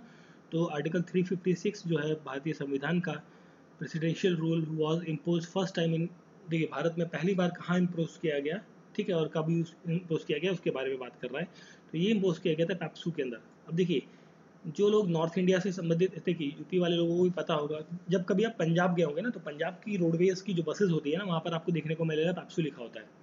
ठीक है, तो पैप्सू का मतलब क्या होता है, that is the full form की हम बात करें यहाँ पर, तो this is the Patiala and East Punjab state union. ठीक है, this is the full form of PEPSU. ये आपको पंजाब रोडवेज की बसेस पे आपको देखने को मिलेगा वहाँ पर। ठीक है, जब कभी अगर जो गए होंगे आप पंजाब की तरफ में तो आपने देखा होगा वहाँ पर बसेस पे पैप्सू लिखा होता है। और तो इसका मतलब होता है Punjab and east Patiala, sorry east Punjab state union. तो ये पहली बार आर्टिकल 356 जो है या स्टेट इमरजेंसी प्रेसिडेंशियल रूल, ये पैप्सू पंजाब में लगा है आपका। ठीक है, पंजाब प्रांत के अंदर लगा है। और कितने दिनों के लिए लगा था, ये लगा था 302 दिनों के लिए। 302 दिनों तक लगभग रहा है ये, ऑलमोस्ट के लिए ऑलमोस्ट पूरा पूरा साल, 10 साढ़े 10 महीने के आसपास का टाइम पीरियड रहा है। ठीक है, और कब से कब तक रहा है ये भी इंपॉर्टेंट है, जब भाई डेट ही पूछिए तो और थोड़ा सा डिटेल में देख लेते हैं। और ये रहा है आपका 20 जून 1951 में लगा था, और 17 अप्रैल 1952 तक था। ठीक है, 20 जून से 17 अप्रैल 1952 तक था, ये पूरा टाइम पीरियड था 302 दिनों का। ठीक है, option C is the correct answer. चलिए फिर देखिए नेक्स्ट है, which one of the following is the time limit. Time limit के बारे में पूछा गया for the ratification of the national emergency period for the parliament by the parliament. देखिए आप कोई भी गवर्नमेंट, राष्ट्रपति या प्रधानमंत्री अनाउंस करते कि भाई आपका वो लग रहा है, नेशनल इमरजेंसी लग रहा है, तो उसको अनाउंस तो कर दिया, बट उसको क्या पार्लियामेंट से मंजूरी भी तो लेनी पड़ेगी। तो वो जो मंजूरी वाला पीरियड है ये पहले हुआ करता था 2 महीने का, ठीक है, earlier it was a 2 month, but now एक अमेंडमेंट आया 44th अमेंडमेंट एक्ट, ठीक है, ये कब आया था 1978 को आया था 44th अमेंडमेंट एक्ट। इस अमेंडमेंट एक्ट के अंदर जो ये 2 महीने का टाइम पीरियड था इसको रिड्यूस कर दिया गया और ये टाइम पीरियड बन गया 1 महीने का। मतलब जब आप अनाउंस कर रहे हो, जब से लगा रहे हो कि भाई हम नेशनल इमरजेंसी लगा रहे हैं, सपोज आज की डेट है आपकी 1 जनवरी को आप लगा रहे हो नेशनल इमरजेंसी, ठीक है, तो आपको 31 जनवरी तक पार्लियामेंट का एक स्पेशल सेशन बुला के, जॉइंट सेटिंग बुला के, जो भी है प्रोसीजर उसको फॉलो अप करते हुए आपको पार्लियामेंट से भी वो चीज़ मंजूर करवानी होगी, ठीक है। Option B is the correct answer, 1 month. चलिए फिर देखिए नेक्स्ट क्वेश्चन। ये क्वेश्चन पूछा गया है आपका आर्टिकल नंबर 360 फाइनेंशियल इमरजेंसी से रिलेटेड है। 2 स्टेटमेंट दी गई हैं, आपको बतानी है कौन सा स्टेटमेंट सही है। तो देखिए पहली स्टेटमेंट थोड़ी सी आपको दिख रहा होगा ना, बड़ा सा अजीब सा क्वेश्चन है, हैवी सा क्वेश्चन है, बहुत सिंपल क्वेश्चन है, हैवी नहीं है देखने में। देखिए इस तरीके के जो स्टेटमेंट क्वेश्चन होते हैं ना, ये आपको देखने में तो बहुत हैवी लगते हैं, बट आप जब उसको शांति से पढ़ते हैं तो लगता है बहुत सिंपल क्वेश्चन है, ठीक है। तो देखिए क्वेश्चन में पूछा गया है the proclamation of financial emergency issued shall be ceased to operate at the expiration of 2 months unless before the expiration of the period it is has been approved by the resolution of both the houses of the parliament। देखिए वही चीज़ जो अभी हमने पिछले question में बात करी थी कि जो नेशनल इमरजेंसी थी उसको आपने लगा तो दिया, बट उसको 1 महीने के अंदर क्या करना था, पार्लियामेंट से अप्रूवल भी कराना था, है ना भाई, अप्रूव कराना था रेजोल्यूशन को लाकर, ठीक है, कि जो आपका पार्लियामेंट है, मेंबर्स हैं, वो सारे क्या हैं, एग्री हैं उस चीज़ को लेकर, ठीक है। वही चीज़ आर्टिकल 360 के साथ में है, फाइनेंशियल इमरजेंसी के साथ में भी यही कहा गया है कि इसमें थोड़ी सी कंडीशन ये अलग है कि भाई जब कभी फाइनेंशियल इमरजेंसी लगे भारत के अंदर तो 2 महीने का टाइम दिया है यहाँ पर, फॉर द 2 मंथ 2 महीने का टाइम है। जब मतलब जैसे 1 तारीख को लगाई गई 1 जनवरी, 2 मंथ की हम बात करते हैं तो दैट विल बी ऑफ 28 और 29 फरवरी, 28 ऑफ और या फिर 28 या 29 फरवरी, जो भी महीना चल रहा हो, ठीक है। तो 2 महीने के अंदर अंदर आपको क्या है, पार्लियामेंट से या बोथ द हाउसेस, दोनों हाउसेस से, लोकसभा और राज्यसभा से अप्रूवल करवाना पड़ेगा कि देश में फाइनेंशियल इमरजेंसी लागू रहे, अदरवाइज वो क्या हो जाती है, रूल्ड आउट हो जाएगी, ठीक है। तो पहली स्टेटमेंट तो आपकी यहाँ पर सही रहती है। अब यहाँ पर फर्स्ट स्टेटमेंट इज करेक्ट। अब यहाँ पर होता क्या है, देखिए जब फाइनेंशियल इमरजेंसी लगती है, ऑपरेशन में आती है, तो प्रेसिडेंट जो है, राष्ट्रपति इशू करते हैं कुछ डायरेक्शंस, किसको, स्टेट्स को। स्टेट्स मतलब पूरे देश को भी कर सकते हैं, या जिस पर्टिकुलर एरिया में ये स्टेट फाइनेंशियल इमरजेंसी लगी है, किसी स्टेट में लगी है या किसी पर्टिकुलर सेक्शन ऑफ स्टेट्स में लगी है, 2-3 स्टेट्स में मिलाकर लगी है, तो उनको ये डायरेक्शन दे सकते हैं, सैलरीज रिड्यूस कर सकते हैं, जो अलाउंस मिलते हैं डिफरेंट लोगों को, है ना, जैसे यूनियन गवर्नमेंट में जो एम्प्लॉयज़ हैं या सुप्रीम कोर्ट के, हाई कोर्ट के जजेस हैं, ठीक है, तो इन सभी लोगों की जो अलाउंसेस हैं, सैलरीज हैं, उनमें रिडक्शन कर सकते हैं, कटौती की जा सकती है, ठीक है। इस तरह के केसेस भी किए जा सकते हैं फाइनेंशियल इमरजेंसी के दौरान। पहली स्टेटमेंट तो आपकी सही हो जाती है। चलिए अब सेकंड स्टेटमेंट को पढ़ते हैं, क्या कहती है। If the proclamation of financial emergencies operation मतलब लागू है, it is contemplated for the President of India to issue direction for the reduction of salaries and allowances for all any class of the person serving in connection with the affair of union but exclude the judges।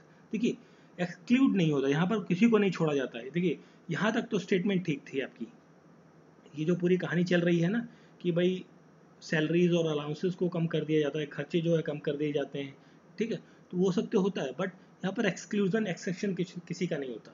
जब emergency लगेगी तो राष्ट्रपति की भी जो salaries या allowances हैं उसमें भी कटौती की जाएगी, ठीक है।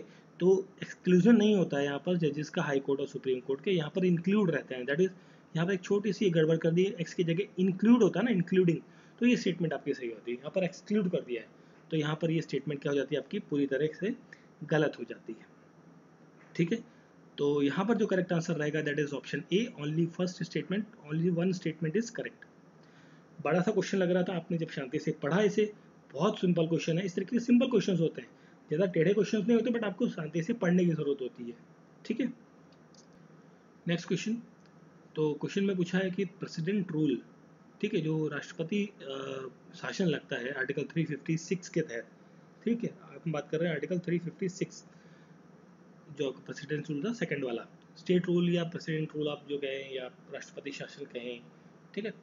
तो यहाँ पर क्या था कि इस आर्टिकल के तहत जो है can only extended beyond 1 year if the following condition. देखिए वैसे तो प्रेसिडेंट रूल जो है आपका लगेगा तो 1 साल तक लगता है जनरली, तो उसको आप एक्सटेंड कर सकते हैं। उसके लिए क्या क्या कंडीशन होनी चाहिए, तो उसके लिए कंडीशंस के बारे में हम बात करें तो यहाँ पर लिखा गया है कि there is a provision proclamation of national emergency in force in whole India और a part of the state. देखिए स्टेट इमरजेंसी किसी एरिया में भी लग सकती है, पूरे देश में भी लगाई जा सकती है, ठीक है, कि राष्ट्रपति के नाम पर शासन चलेगा, कोई सरकार नहीं है। कई बार होता है ना कि जो सेंटर की गवर्नमेंट गिर गई तो वहाँ पर क्या है, राष्ट्रपति शासन लगता है ना, तो वही वाली चीज़ यहाँ पर भी एप्लीकेबल है। जो राष्ट्रपति शासन है वो स्टेट पे तो लगता ही लगता है, साथ में कभी ऐसी कंडीशन भी आ जाती है कि भाई सेंटर में भी लगाने की ज़रूरत पड़ जाती है, ठीक है। तो यहाँ पर हम बात करें कि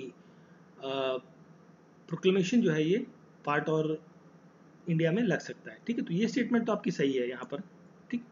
नेक्स्ट है, इस बेसिस पे तो हो सकता है कि भाई लगा हुआ है पूरे देश में 1 ईयर के लिए, और उसके आगे एक्सटेंड भी करना है अगर जो आपको। अब इसमें क्या होता है कि जो इसके लिए एक अमेंडमेंट हुआ था, अमेंडमेंट था आपका 44th अमेंडमेंट एक्ट 1978 का। उसमें ये कहा गया कि जो पार्लियामेंट है वो इमरजेंसी का प्रोक्लेमेशन है उसको एक्सटेंड कर सकती है आर्टिकल 356 के तहत फॉर द 1 ईयर, 1 साल के लिए। उसके बाद उसको एक्सटेंड करना है तो 1 ईयर तक तो रहेगा, उसके बाद उसको 6 मंथ के लिए बढ़ा सकती है वो। उसके साथ मतलब 1 साल के लिए नहीं बढ़ाएगी, फिर वो 6 मंथ के इंटरवल पे बढ़ाएगी depending upon the condition.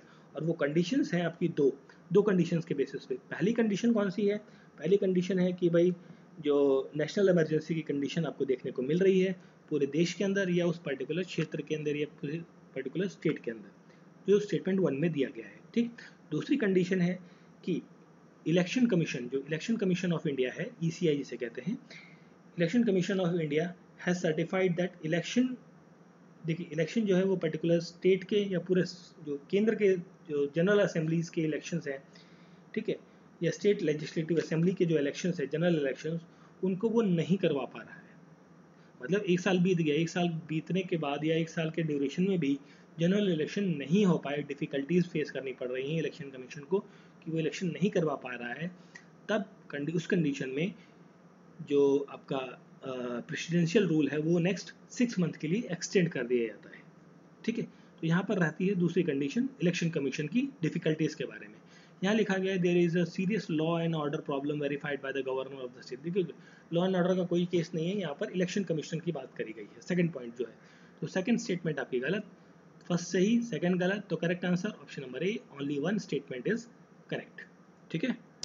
Next question, article 249 of the constitution deals with, देखिए आर्टिकल 249 संविधान का किस चीज़ से डील करता है, ये डील करता है आपका लेजिस्लेटिव पावर। देखिए legislative power of the parliament with respect to the subject in the state list. देखिए हमारे पास 3 टाइप की लिस्ट आपको देखने को मिलती है, एक सेंटर की लिस्ट होती है, एक स्टेट की लिस्ट होती है, दूसरी होती है कंकरेंट लिस्ट। सेंटर की स्टेट लिस्ट, सेंटर की लिस्ट पे सेंटर कानून बनाता है, स्टेट के लिस्ट पे स्टेट कानून बनाता है, कंकरेंट पे दोनों बनाते हैं।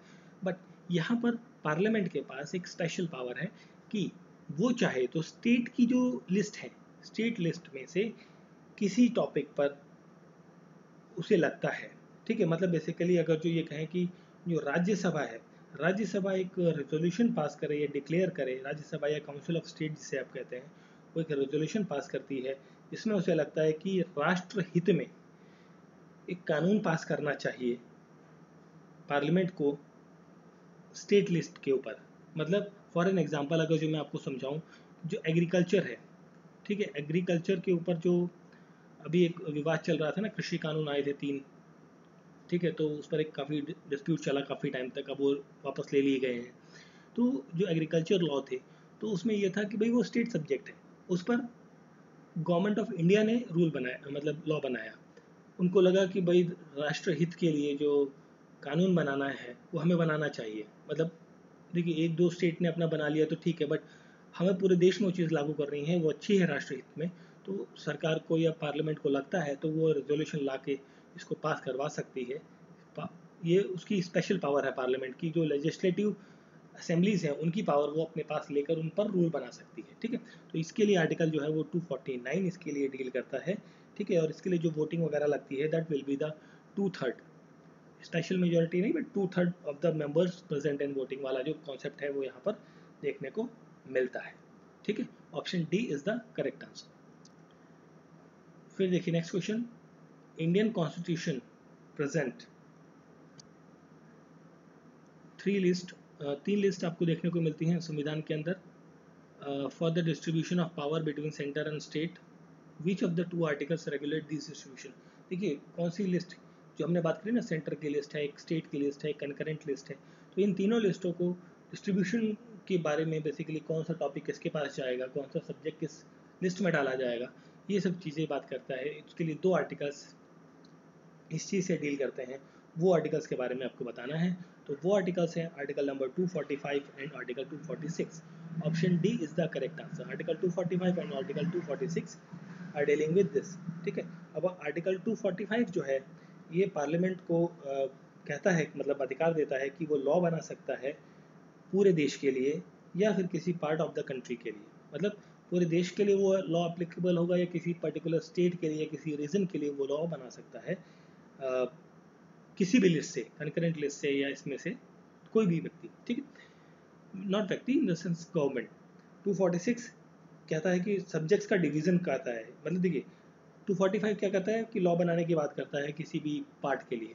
246 आपका डील करता है सब्जेक्ट्स का डिवीजन, मतलब जैसे आपका आर्मी है, आर्मी से रिलेटेड कोई लॉ बनाना है तो वो आपका सेंटर के पास जाएगा। ठीक है, या आपका कम्युनिकेशन के बारे में बात करना है, कम्युनिकेशन का नेटवर्क सेटअप करना है या जो भी है उस चीज़ के बारे में लाइसेंसिंग देनी है वो सेंटर करेगा। स्टेट क्या है, एग्रीकल्चर के बारे में कोई लॉ बनाना है वो स्टेट का काम है। और हेल्थ का इशू जो है वो आपका स्टेट का सब्जेक्ट आ जाता है।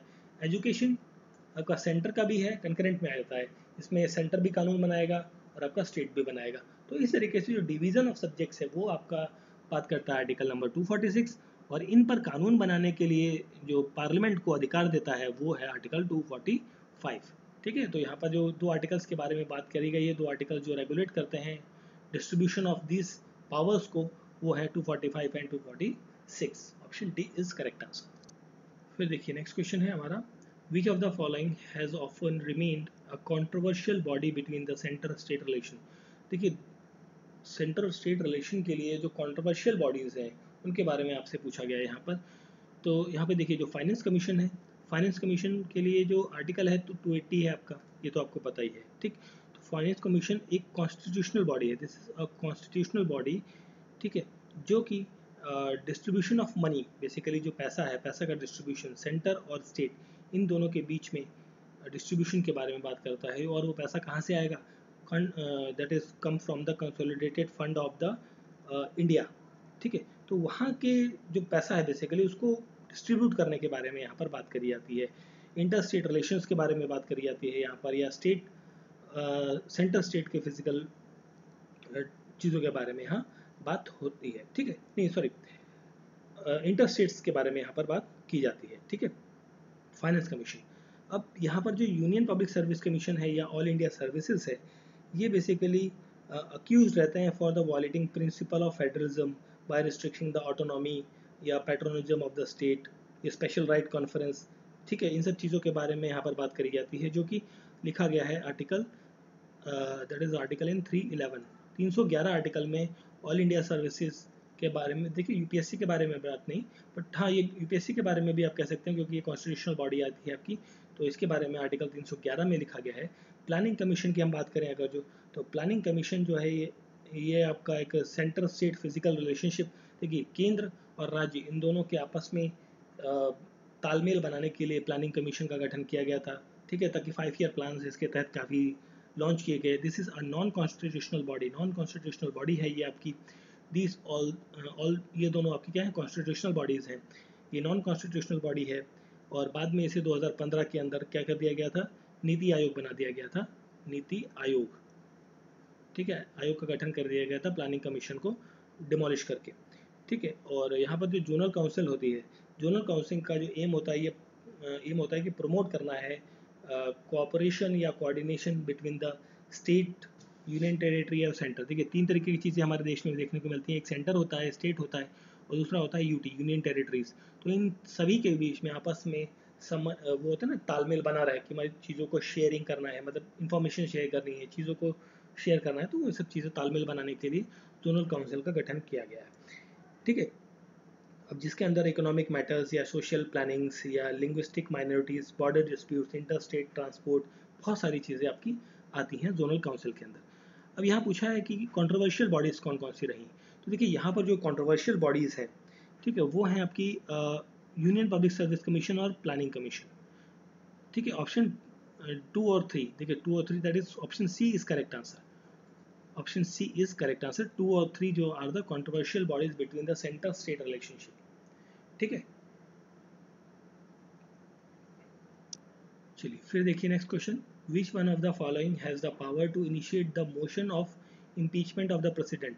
भारत के राष्ट्रपति के विरुद्ध जो है इम्पीचमेंट का जो मोशन लाना है, वो उसकी पावर किसके पास होती है। देखिए ये पावर जो है article 361, so not 361, that is article 61, article 61 में ये चीज़ कही गई है कि जो कोई भी हाउस हो, चाहे लोकसभा हो या राज्यसभा हो, आइदर ऑफ द हाउस या both the house of the parliament is the correct answer. यहाँ पर रहेगा कि दोनों हाउसेस में से कहीं पर भी इनिशिएट किया जा सकता है इम्पीचमेंट प्रोसेस को। इम्पीचमेंट एक क्वासी जुडिशियल प्रोसेस होता है जिसमें रिक्वायर्ड होती है टू थर्ड मेंबर जो है उस पर्टिकुलर चार्जेस को पास करेंगे। इसमें क्या होता है कि भाई देखिए, चार्जेस अगर जो लोकसभा में इंट्रोड्यूस हुए, लोकसभा क्या करेगा, उसको पास करेगा, फिर वो राज्यसभा के पास जाएगा, राज्यसभा उस चार्जेस को क्या करेगा, इन्वेस्टिगेट करेगा थ्रू द सुप्रीम कोर्ट। ठीक है, फिर रिपोर्ट के बेसिस पर इसको क्या किया जाता है, इम्पीचमेंट किया जाता है। अगर जो चार्जेस सही हैं तो इम्पीच कर दिया जाता है, चार्जेस नहीं सही नहीं है तो उस बिल को क्या कर दिया जाता है, खारिज कर दिया जाता है। ठीक है, तो यहाँ पर जो रहेगा option number A is the correct answer. Next question, ये आपके प्रेसिडेंट के क्वालिफिकेशन से रिलेटेड क्वेश्चन है। Which of the following is not a essential qualification for the candidate of the president. राष्ट्रपति का चुनाव होने वाला है, जैसे हमको पता ही है कि अभी भारत के अंदर भी प्रेजेंट जो राष्ट्रपति हैं रामनाथ कोविंद जी, उनका कार्यकाल खत्म हो रहा है, तो नए राष्ट्रपति का चुनाव की प्रक्रिया चालू है। तो उसके लिए जो एसेंशियल क्वालिफिकेशन है उनमें से कौन सी वो नहीं है, नॉट पूछा है। ठीक है, तो देखिए क्वालिफिकेशन की हम बात करें तो इसमें देखिए सबसे पहले क्या होना चाहिए, सिटीजन होना चाहिए भारत का, पहली क्वालिफिकेशन। सेकंड बात करी गई कि 35 ईयर्स उसने कंप्लीट कर लिया हो उस व्यक्ति ने। थर्ड है कि वो क्वालिफाइड हो, member of the he should be the qualified for the member of Lok Sabha. Lok Sabha का मेंबर बनने के लिए वो व्यक्ति क्या होना चाहिए, क्वालिफाइड होना चाहिए, मतलब उसकी ये एलिजिबिलिटी होना चाहिए कि वो लोकसभा का मेंबर बन सकता है।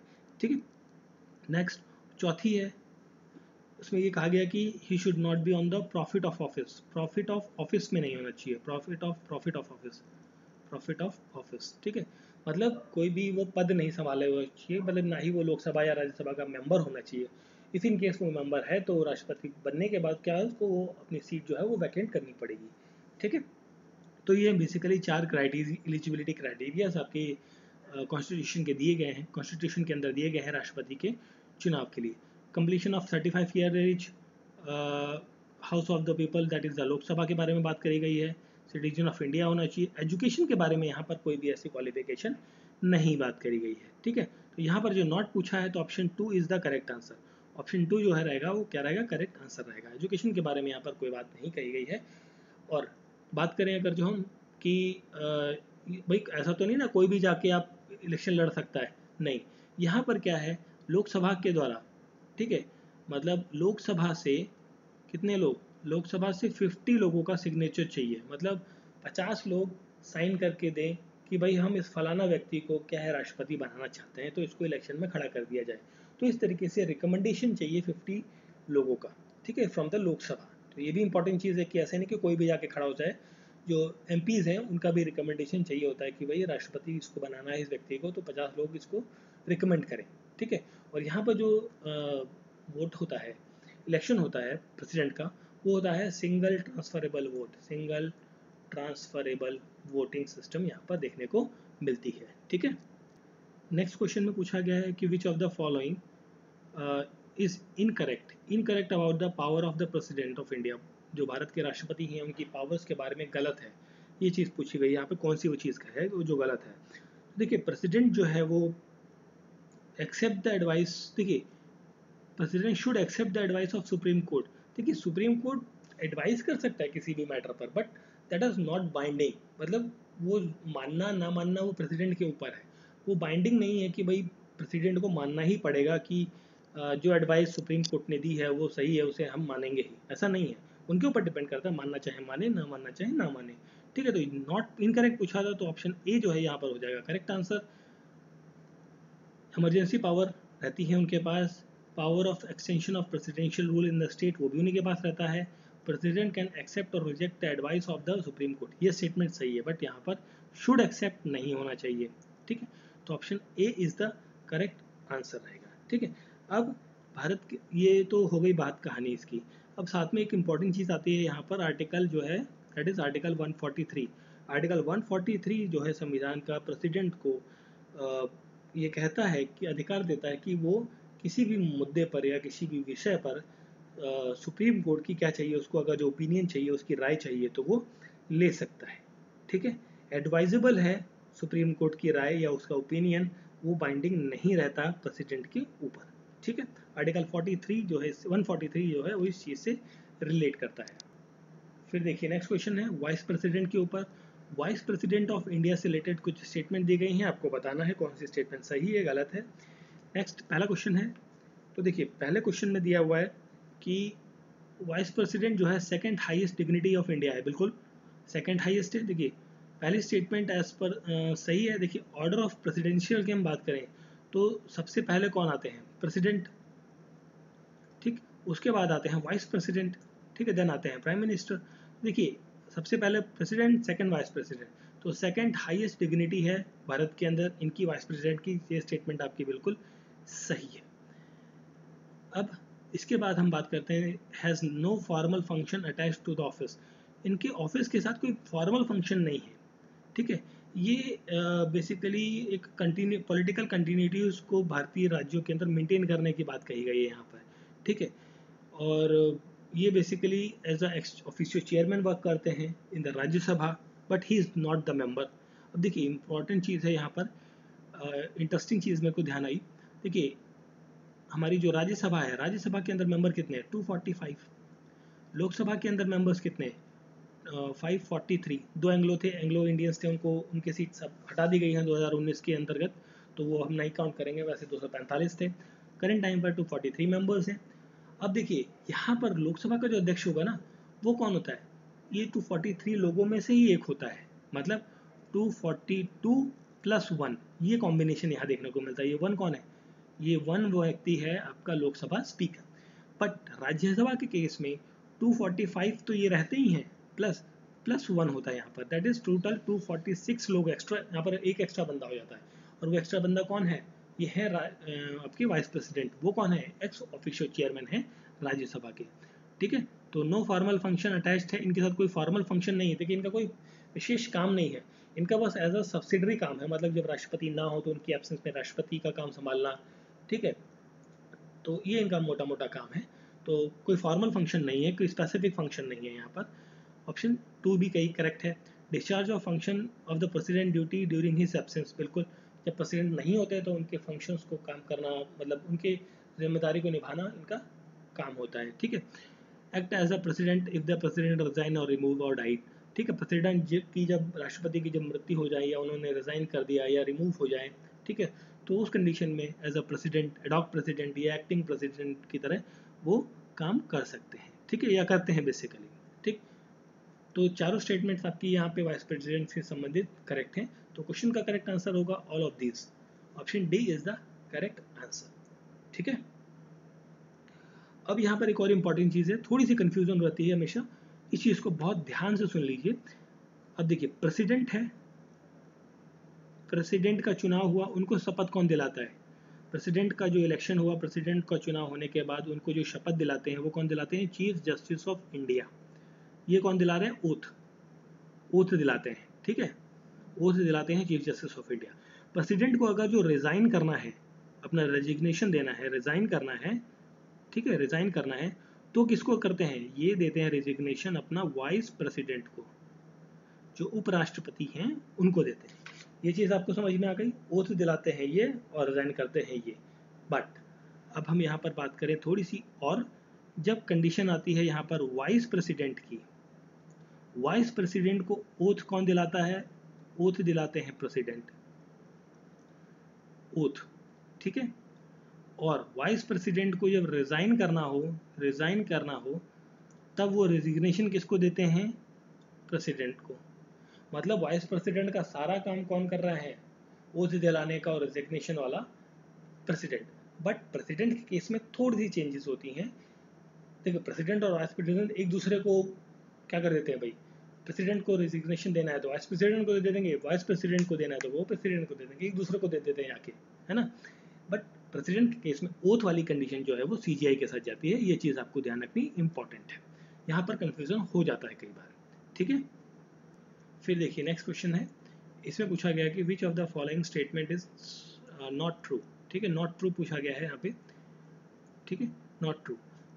ऑप्शन ए में पूछा गया the president and governor has immune from the legal action of the official act. बिल्कुल, देखिए जो गवर्नर और जो प्रेसिडेंट होते हैं ये लीगल एक्शन से बचे हुए होते हैं। मतलब इनको एक इम्यूनिटी होती है कि इनके खिलाफ जो है वो क्रिमिनल चार्जेस या क्रिमिनल प्रोसीडिंग्स जो है वो नहीं लगाई जा सकती जब तक वो उस पद पर विराजमान है, ठीक है।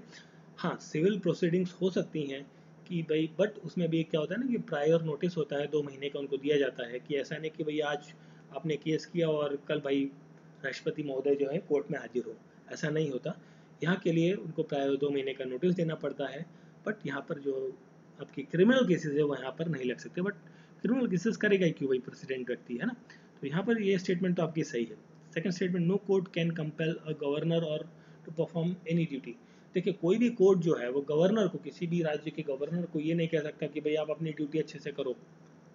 मतलब गवर्नर को नहीं डांट सकते आप ना। कोर्ट जो है वो सरकारों को डांट सकती है, झाड़ सकती है, भाई आप सही से काम नहीं कर रहे हो, आपने ये गलत किया वो गलत किया, है ना।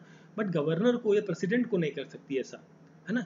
ये बिल्कुल सही स्टेटमेंट है भाई, ये उनकी शान के खिलाफ है। आप सबसे बड़े आदमी को, जैसे आपके घर का मुखिया होता है ना, जैसे आपके घर में दादाजी जो होंगे, तो आप जो है दादाजी को नहीं कह सकते ना कि आपने ये गलत किया है। आप उनको प्यार से समझा सकते हो, बट वहाँ पर भी आप जनरली नहीं करते, है ना। तो ये चीज़ तो सही है आपकी। नेक्स्ट है option C, the 2 month notice in writing must be delivered to the governor for being civil proceeding. जैसे हमने बात करी ना, सिविल प्रोसीडिंग हो सकती है गवर्नर और प्रेसिडेंट के खिलाफ, क्रिमिनल केसेस नहीं हो सकती या क्रिमिनल प्रोसीडिंग्स नहीं हो सकती भाई। और जो राष्ट्रपति की या गवर्नर किसी का मर्डर कर दे ना, तो उनके खिलाफ कोई केस नहीं होगा, है ना। बट ऐसा करेंगे क्यों भाई, करते नहीं है ना, ये सब चीज़ें थोड़ी है। बट यहाँ पर 2 महीने का प्रोसीडिंग आपको दिया जाता है। सिविल प्रोसीडिंग दैट मीन्स कि अगर ये कहा जाए कि रामनाथ कोविंद जी ने, जैसे कोई केस कर दे कि रामनाथ कोविंद जी ने मेरे जो ज़मीन है उस पर कब्जा कर लिया है ना, तो this is a kind of civil proceeding. तो उस केसेस में हो सकता है, तो वहाँ पर 2 महीने का एक प्रायर नोटिस जो है प्रेसिडेंट को दिया जाता है, ठीक है, प्रेसिडेंट या गवर्नर को दिया जाता है। तो थर्ड स्टेटमेंट भी सही है, तीनों स्टेटमेंट आपकी सही होगी। नॉट ट्रू पूछा है, चौथे पे आते हैं, तो मेरे ख्याल से करेक्ट आंसर यही होना चाहिए। The court are empowered to inquire the advice tendered by the minister to the president और द गवर्नर।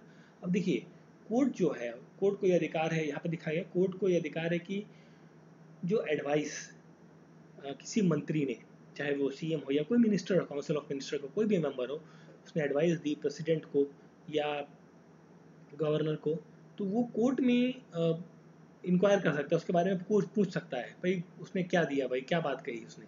तो ये अधिकार भाई कोर्ट को नहीं है। वो दोनों की भाई इंडिविजुअल बात है।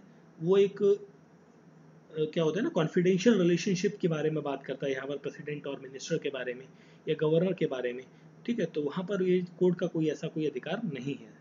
तो यहाँ पर जो इनकरेक्ट हुआ, इनकरेक्ट पूछा है not true, that will be the option number D. देखिए इसमें कोई लॉजिक नहीं था, इसको आप सिंपली पढ़ते तो आपको क्वालिटी का ABCD भी नहीं आता तो भी आप इस क्वेश्चन को आराम से कर सकते थे कि भाई कोर्ट को क्या अधिकार के, भी 2 लोगों के बीच में आपस में क्या बात हुई, 2 मंत्रियों के बीच में, है ना। तो उससे कोई मतलब नहीं है। Option D is correct answer यहाँ। चलिए फिर देखिए नेक्स्ट क्वेश्चन है हमारा। नेक्स्ट क्वेश्चन में पूछा है which of the following statement is an are correct.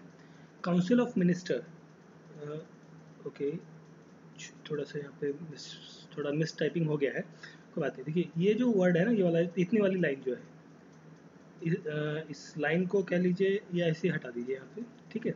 यहाँ लिख दिए council of minister is a constitutional body, ठीक है। थोड़ा सा टाइपिंग एरर हो गया यहाँ पे। तो स्टेटमेंट है council of minister is a constitutional body. क्या ये कॉन्स्टिट्यूशनल बॉडी है काउंसिल ऑफ मिनिस्टर? बिल्कुल।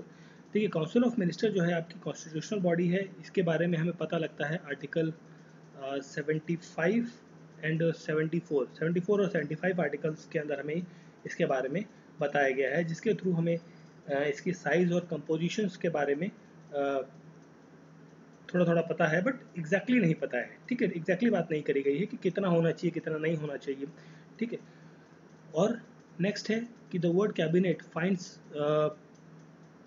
Know where in the constitution. तो ये तो आपकी स्टेटमेंट सही है यहाँ पर, ठीक है। कि इसको थोड़ा सा, ठीक है। तो काउंसिल ऑफ मिनिस्टर की हमने बात करी, ये कॉन्स्टिट्यूशनल बॉडी है। 74 और 75 नंबर आर्टिकल्स में इसके बारे में जिक्र किया गया है, ठीक है। बट कैबिनेट जो वर्ड है, द वर्ड कैबिनेट मिनिस्टर है ना, ये संविधान के अंदर कहीं मेंशन नहीं है। बट ये जो आर्टिकल आपका 350 आर्टिकल 352 जो था, ठीक है, उसमें जब अमेंडमेंट हुई, और ये अमेंडमेंट कब हुई थी? 44th अमेंडमेंट एक्ट जो हुआ था, ठीक है, 78 के अंदर, 1978 के अंदर, उसके तहत जो है यहाँ पर इंसर्ट किया गया था वर्ड कैबिनेट। ओरिजिनल जो कॉन्स्टिट्यूशन था वहाँ पर कैबिनेट वर्ड जो है वो इस्तेमाल नहीं किया गया, ठीक है। तो हम बात कर रहेंगे with respect to the original constitution rather than the irrespective of this amendments, ठीक है। तो ओरिजिनली ये वर्ड आपका नहीं था संविधान के अंदर। फर्स्ट स्टेटमेंट सही है, सेकंड गलत है। तो क्वेश्चन का करेक्ट आंसर यहाँ पर आपको देखने को मिलेगा option A, only one statement is correct. फिर देखिए नेक्स्ट क्वेश्चन है यहाँ पे, Which of the following article refers to the principle of individual responsibility? Principle of individual responsibility के बारे में जो आर्टिकल बात करता है, that is the article number 75, option C is correct answer, ठीक है।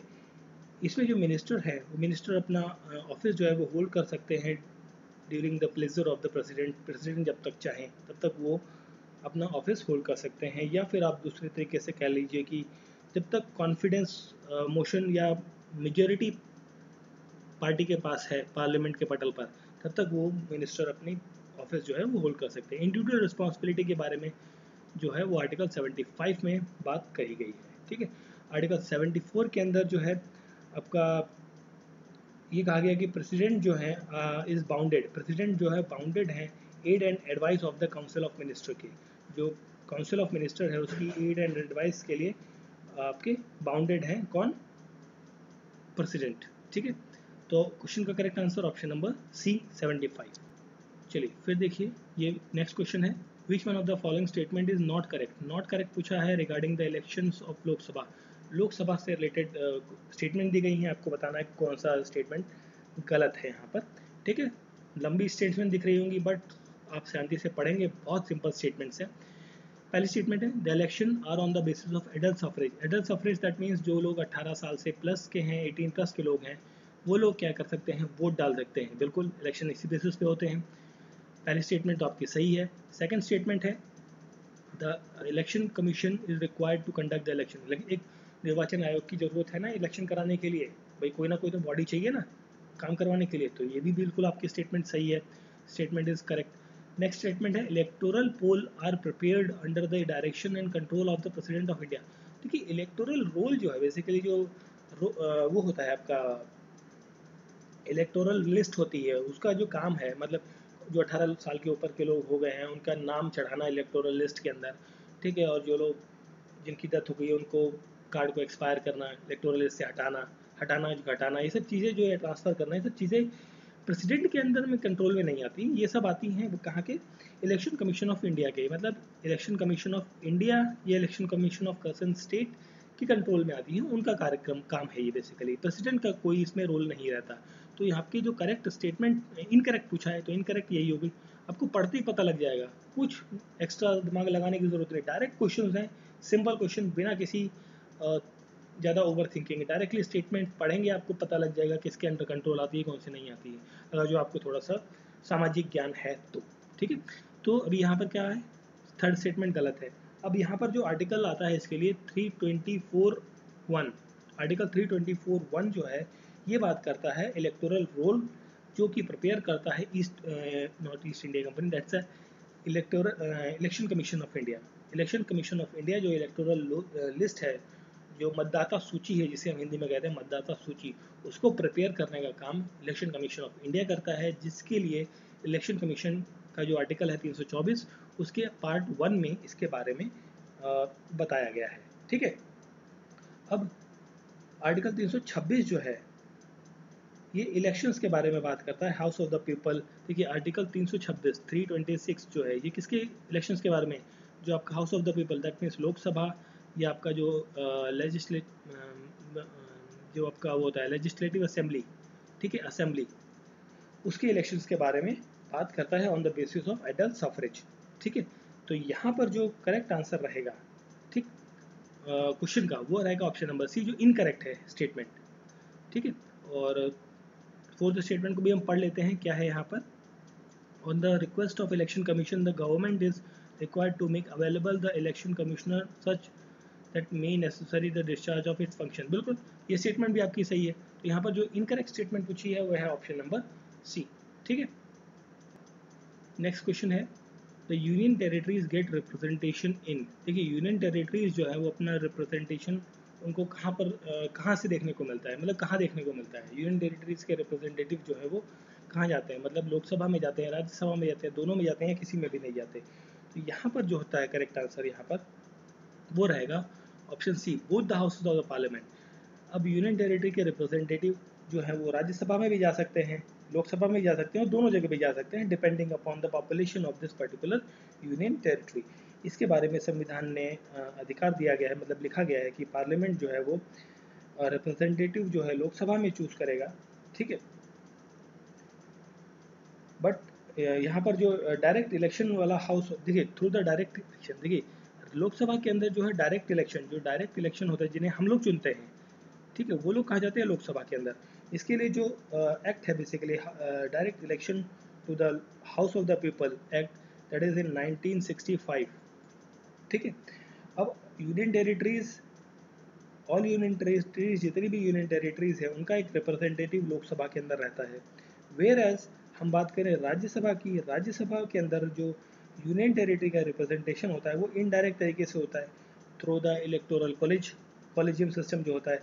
यहाँ पर दो यूनियन टेरिटरीज हैं जो कि हैं आपकी, एक तो दिल्ली है और दूसरी कौन सी है, दूसरी है आपकी पुडुचेरी या पौंडीचेरी या पुडुचेरी जिसे आप कहते हैं, उसका रिप्रेजेंटेशन भी आपका राज्यसभा में देखने को मिलता है। देखिए जहाँ पर आपकी विधान सभा होगी वहाँ के लोग जो है एक बंदा, एक व्यक्ति या दो व्यक्ति, डिपेंड अपॉन द साइज, वो अपना एक रिप्रेजेंटेटिव राज्यसभा में भेजते हैं। बट जैसे चंडीगढ़ है, चंडीगढ़ में लोकसभा मेंबर तो हैं बट वहाँ से राज्यसभा का कोई मेंबर नहीं है। क्यों? क्योंकि वहाँ पर क्या है, विधानसभा नहीं है। ठीक है, वो एक यूनियन टेरिटरी है बट वहाँ पर विधानसभा नहीं, विधानसभा का है सिर्फ दिल्ली और पौंडीचेरी के अंदर। ठीक है, तो यहाँ पर करेक्ट आंसर रहेगा, दोनों जगह जाते हैं option number B C, both the houses of the parliament में यूनियन टेरिटरीज के रिप्रेजेंटेटिव्स जाते हैं। ठीक है, नेक्स्ट क्वेश्चन है how can the speaker of Lok Sabha be remove. Lok Sabha के जो स्पीकर हैं उनको कैसे रिमूव किया जा सकता है। ये रिमूव किया जा सकता है by the resolution of the Lok Sabha passed by a majority of all the member of the house. देखिए जो मेंबर ऑफ द हाउसेस हैं, ठीक है, एब्सोल्यूट मेजोरिटी की हम बात कर रहे हैं। एब्सोल्यूट मेजोरिटी मतलब 50 majority of the all the member of the houses, ऐसे जितने भी प्रेजेंट है, मतलब 200 लोग प्रेजेंट है अगर जो, तो 200 लोग में से 101 लोगों की जो मेजोरिटी है वो क्या करेगी, इसको एब्सोल्यूट मेजोरिटी बनाएगी। उससे जो पास होगा बिल कि भाई हमें स्पीकर को हटाना है, तो वहाँ से स्पीकर हट जाएंगे। तो ऑप्शन बी जो है यहाँ पर रहेगा करेक्ट आंसर। ठीक है, next question, representation of state in the council of state. देखिए काउंसिल ऑफ स्टेट्स की हम बात कर रहे हैं या फिर हम अपर हाउस की बात कर रहे हैं, जो अपर हाउस आपका राज्यसभा होता है। ठीक है, या आपका स्टेट में जो लेजिस्लेटिव काउंसिल होती है या मंत्री जिसे विधान परिषद कहते हैं, उसके अंदर जो रिप्रेजेंटेशन होता है स्टेट का वो किस बेसिस पे होता है, वो होता है रेशियो ऑफ देयर पॉपुलेशन। वहाँ पर पॉपुलेशन कितनी है उसके बेसिस पर ये किया जाता है। ठीक है, यहाँ पर रहेगा option number C is the correct answer. ठीक है, लेजिस्लेटिव असेंबलीज के अंदर थ्रू द प्रोपोर्शनल रिप्रेजेंटेशन रहता है, through the single transferable vote रहता है, और ये सब चीज़ें यहाँ पर आपको देखने को मिलती हैं। Option C is the correct answer, population के बेसिस पे किया जाता है। और ये स्टेट टू स्टेट वेरी रहता है, स्टेट टू स्टेट वेरी रहता है। नेक्स्ट क्वेश्चन है आपका, इसमें पूछा गया कि the parliament of India acquire the power to legislate on any of the item in the state list in the national interest if the resolution to that affect the pass by. देखिए यहाँ पे पूछा गया कि जो parliament है उसको ये अधिकार है कि भाई लेजिस्लेटिव असेंबली के जो राइट है, बेसिकली स्टेट लिस्ट के अंदर जो टॉपिक्स दिए गए हैं उन पर वो लॉ बना सकती है अगर जो वो लॉ नेशनल इंटरेस्ट के अंदर आते हैं। ठीक है, तो उसके लिए जो रिजोल्यूशन है वो पास किया जाएगा कितनी परसेंटेज के साथ में, ये पूछा गया है। तो यहाँ पर जो करेक्ट आंसर रहेगा इस क्वेश्चन का वो होगा ऑप्शन नंबर डी, राज्यसभा में ये पास होगा by the majority not less than 2/3। ठीक है, 2/3 दैट इज 2/3 मेजोरिटी आपको लगेगी कहाँ पर, member of the parliament present and voting in the Rajya Sabha में, स्पेशली ये चीज़ रहेगी। इसके लिए आर्टिकल नंबर 249 जो है वो डील करता है। 249 आर्टिकल के अंदर ये पार्लियामेंट को अधिकार दिया गया है कि वो जो स्टेट लिस्ट है उसके सब्जेक्ट्स पर वो कानून बना सकती है with the majority of 2/3 voting के साथ, मेंबर प्रेजेंट एंड वोटिंग। ठीक है, तो option D is the correct answer.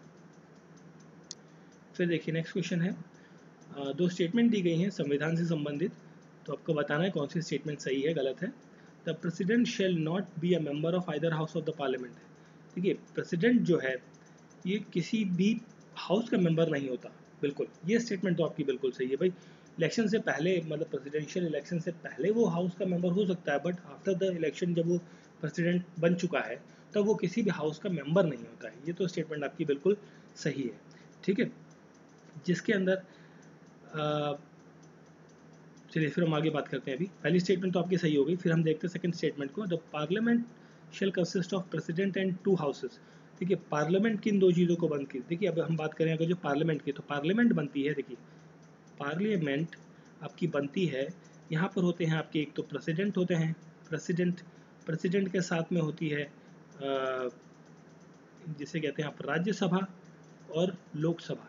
ये तीनों चीज़ें मिलाकर all the three things included are called as a parliament। यहाँ पर लिखा गया parliament consists of president and the 2 houses that is Lok Sabha and Rajya Sabha.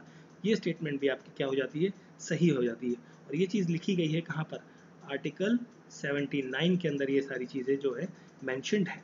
ठीक है, प्रेसिडेंट आपका मेंबर नहीं होता, ठीक, और बट ही दो मेंबर नहीं होता, but he is the integral part of the parliament. Parliament क्या होती है, देखिए पार्लियामेंट सिर्फ लोकसभा और राज्यसभा नहीं है, राज्यसभा, लोकसभा और प्रेसिडेंट इन तीनों को मिला के कहा जाता है पार्लियामेंट, और president is the part of the integral part of the parliament but not the member of this any house of the parliament. ठीक है, इन दोनों हाउसेस जो राज्यसभा है और लोकसभा, इनका हाउस का मेंबर नहीं होता बट पार्ट होता है। ठीक है, तो यहाँ दोनों स्टेटमेंट अलग अलग क्या है, करेक्ट है।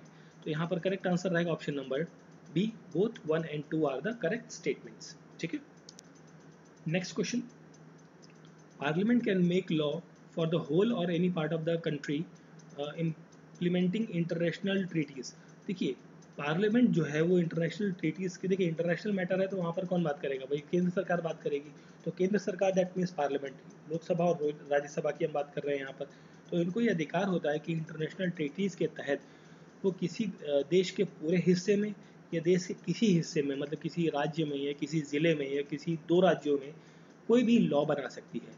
ठीक है, अब ट्रीटीज यहाँ पर क्या कंडीशन है, लॉ तो बना सकती है बट इन ऑप्शंस में से क्या रहेगा।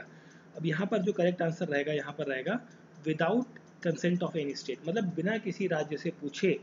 मतलब देखिए अगर जो ये सपोज कर लीजिए कि मोदी जी हमारे गए, सपोज कर लीजिए जापान गए, तो जापान में गए और वहाँ पर उन्होंने एक ट्रीटी साइन करी कि भाई हम एक एक्सप्रेस वे बनाना चाहते हैं, कहाँ से कहाँ तक, सपोज कर लीजिए एमपी से आपका एक्सप्रेस वे बनना चाहता है, ये कहाँ तक, असम तक। ठीक है, एमपी से असम का एक एक्सप्रेस वे बनाना चाह रहे हैं सपोज, और इस प्रोजेक्ट में जापान अपना टाई अप करेगा। तो इसके लिए जो कुछ कॉम्प्लिकेशंस आ रही होंगी तो पार्लियामेंट उन कॉम्प्लिकेशंस को दूर कर सकता है थ्रू द अमेंडमेंट्स।